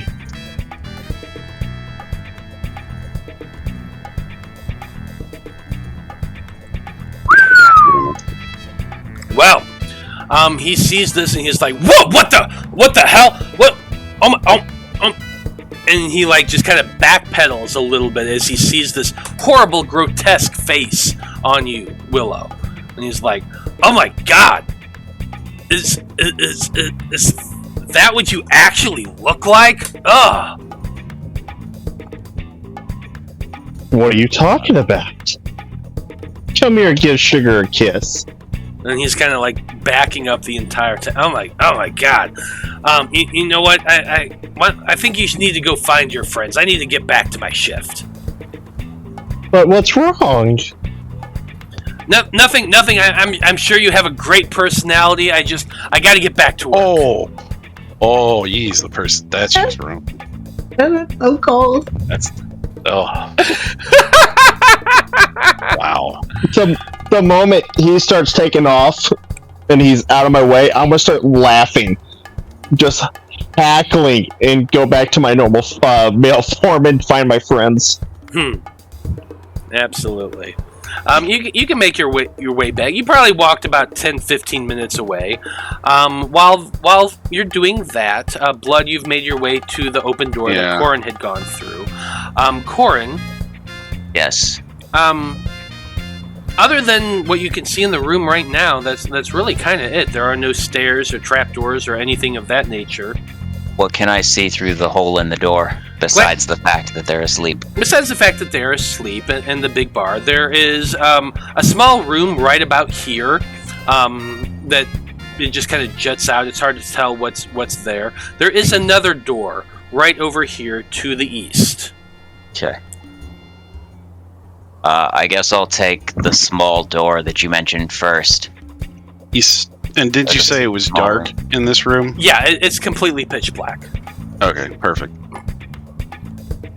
So well, then I would like both of you to make new stealth checks for me. Now, back here, is it also dark, or are these lights? The entire area is dark. You should not. Okay. There should be. Well, those are just there for show us what's in there. I got you. Yeah. 17, good sir. Yeah, it's 28. Oh, but then again, I'm also invisible. Yeah, you're also invisible. Actually. So is he for other reasons. True. You're both invisible. Neither of you can see each other. Yeah, and I'm in here too, in the back. We're all invisible. The door, Veil just kind of slipped in. He noticed that the door was open, but he never saw anybody going inside of it. The Three Stooges, we are. The blind leading the blind. So which door are you going to? Like I said, there's a small room right over here that you can't quite... Yeah, that one. Okay. That small room that you mentioned. Okay. You walk over to it, and there is a door. It's literally just a small box of a room that's kind of been built out from the wall. Pushing the door open, there is no latch to it. You find a lavatory. Just a small wooden setup over some chamber pots. Okay. Well, as long as it's not super smelly in there, I'm just gonna leave the door open so that we can clearly know, hey, we already went in there. Certainly. Yeah, we're all invisible. I mean, Blood would see that the doors have been opened, and so he's gonna start doing his... Now, I guess he hasn't ever done this with Corin, so whether or not he knows what's going on, he's going to start doing his kind of like clicks that he's been doing with that his party will know what they are. Yeah. Like his rolls. I understand it, and I click back. So yeah, Veil would hear the clicks, and Corin, with your passive, I would say you hear it too, and you kind of look back, and you see Veil walking through the doors and kind of just skulking very quietly. I'm invisible as well. Oh, you are invisible as well? Yeah, oh, so that's right. Did. So none of you can see anybody. You're all moving around, and you hear some weird clicking sounds coming from the far side of the room. You have no clue what the context of that is. You just hear something going... And then he'll just kind of whisper, "Rabbit." So this guy will know that he knows it's coming from him. He's just like, "Rabbit." I'll head over towards the clicks, I guess. Would he hear him saying, whispering, "Rabbit"? I want all of you to make dexterity saving throws for me. Oh, Sure. Damn it. Even me that I'm not there? No, just the people who are invisible. Okay. Nope, just want to make sure. It's 21. 19. So, with my 7. two of you just walking along just fine, but suddenly, Veil, as you're standing there, you feel something collide with your back, and it kind of pitches you forward, and you bump again into something else that's not there. and you just and they kind of bounce off one another, Three Stooges like. Yep. Veil will do a click to the blood and basically say, yeah, in his click, say, new guy. Yeah, I don't know. Maybe he did kind of teach them what some of them would have meant by now, but yeah, the blood was like. You're gonna see. There's gonna be a bitchy tone to those clicks. If that's you, don't do that again. Okay, we got 10 minutes left on this session. What are you doing? Going to the other door. Yeah, he's going. He saw this one over here. The blood's gonna go over and check. Well, I guess is there a window in this one as well, or is it a solid door? That is a solid door. There is no window into it. You check the handle and it is locked. Okay. Well, he'll go to sweet Jimmy that thing. Yeah, I don't expect this to be that difficult for you. Or should I do thieves tools instead? I mean, it's the same thing. It's the same thing, so it doesn't Yeah, matter. it's 30. Anyway, you very easily kneel down and begin picking that lock, and with ease, it pops open. And just he's opening it just a crack. Do I see any light inside this room? There is no light inside this room. There is a dwarf sitting at a desk. His head is on the table. There is a bookshelf to one corner. There is a dresser, a bed as well. Looks like whoever works here also sleeps here. And there is a small trap door towards the back area. Ooh. Well, just kind of like, just nimbly stepping towards the desk is like, can I see any of the paperwork that we're looking for? Make an investigation check.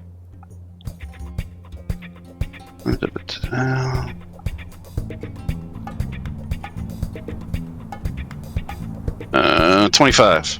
It takes you a moment to shuffle through, but fortunately, oh wait a minute, that's not a dwarf, that's a dragonborn. I'm looking at the token now. Anyway, that's okay. Still sleeping. Gotcha. Still sleeping. But yeah, you go ruffling through some of the papers on the desk, and there is a small stack of papers on that desk being held down with a paperweight. You pick it up and glance through it, and you do find a set of papers written in common, identifying the catering company, a list of names of people who work there, an arrival time, a departure time, and permission to get into the palace. And now, do we? I guess I don't recall exactly what Shadow had said, but Bloodwood. Are we needing all of these, or do we just need? I guess is this like the same copy of all of them, or is this like different? Like there's different things here for different names or things like that. Is it all the same? There's different things for different names. Like every catering group has a list of like 5 names on it. Okay. There's like 3 or 4 of them. Okay. I mean, you know what? He'll just take them. Okay. You just take them all. I I guess one. I mean, he'll look at one, like, you just forge it. yeah, it's like, you know what? Yeah, he'll take it. He'll take just one. Then so he's gonna kind of put the little stone back on top of him, but he's taking at least one of them. Because if they all have the same basic info, but the only thing that's different is the names, then he's just taking the one. Okay. While Sounds he's good. doing that, I'm looking for uniforms. Go ahead and make an investigation check. 25. Okay, you kind of start looking around the room. There is a an outfit like just laid out on the bed itself that you find. In the dresser, there's a few changes of clothes. You can probably find 2 more uniforms. But that's about it in this room. However, there is a bookshelf filled with books, mostly about recipes and catering and business management and things like that. And there's also that trapdoor that you haven't checked yet. Okay, Vale's going to check the trapdoor. I'm gonna leave the one that's laid out and just grab the ones from the dresser. Okay. The trapdoor leads to a lower area, which is a laundry. It's just a lower room with storage and boxes and like boxes of wine and non-perishable goods. And there's a rack of clothes that has been pressed and ironed down there below.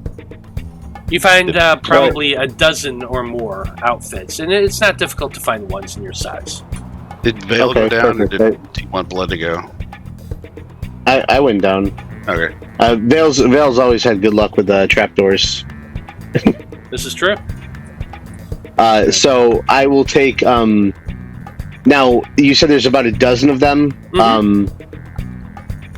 I'm trying to think. Did I watch Corin take some out of the wardrobe? You probably could have saw that, yeah. Okay, so I will take 5 of them Okay. because I believe we need 7. And stuff them actually, in the. in total, you need 10. Oh, just take the whole. Okay. Well, if I saw Corin take 2, correct? Mm-hmm. Yeah, All right, specifically then I'll because take. he's a Got it. dragonborn, and so they would probably fit Eloise better, maybe. I don't know. All right. Yeah. Then I'll take 8 of them. That I'll look for our sizes of everyone in the group. Sure. And it's not difficult to find. You're able to take enough for everybody. Yeah, Blood's got the bag of holding, so he probably would have slipped down to help him start stuffing them all in there. Okay. And like I said, there are a few other things down there as well. There's crates of wine and boxes of alcohol and non-perishable goods and whatever you think a caterer would need, like chafing dishes, pots and pans, that sort of thing. That's what's stored down there. Any of that alcohol look pricey? Good? Liam's brand? Make an Alyssa, insight check. Mike. Insight, you said? Yeah, insight. Did Shadows 28. actually say that we needed any of that stuff to appear more legit? No.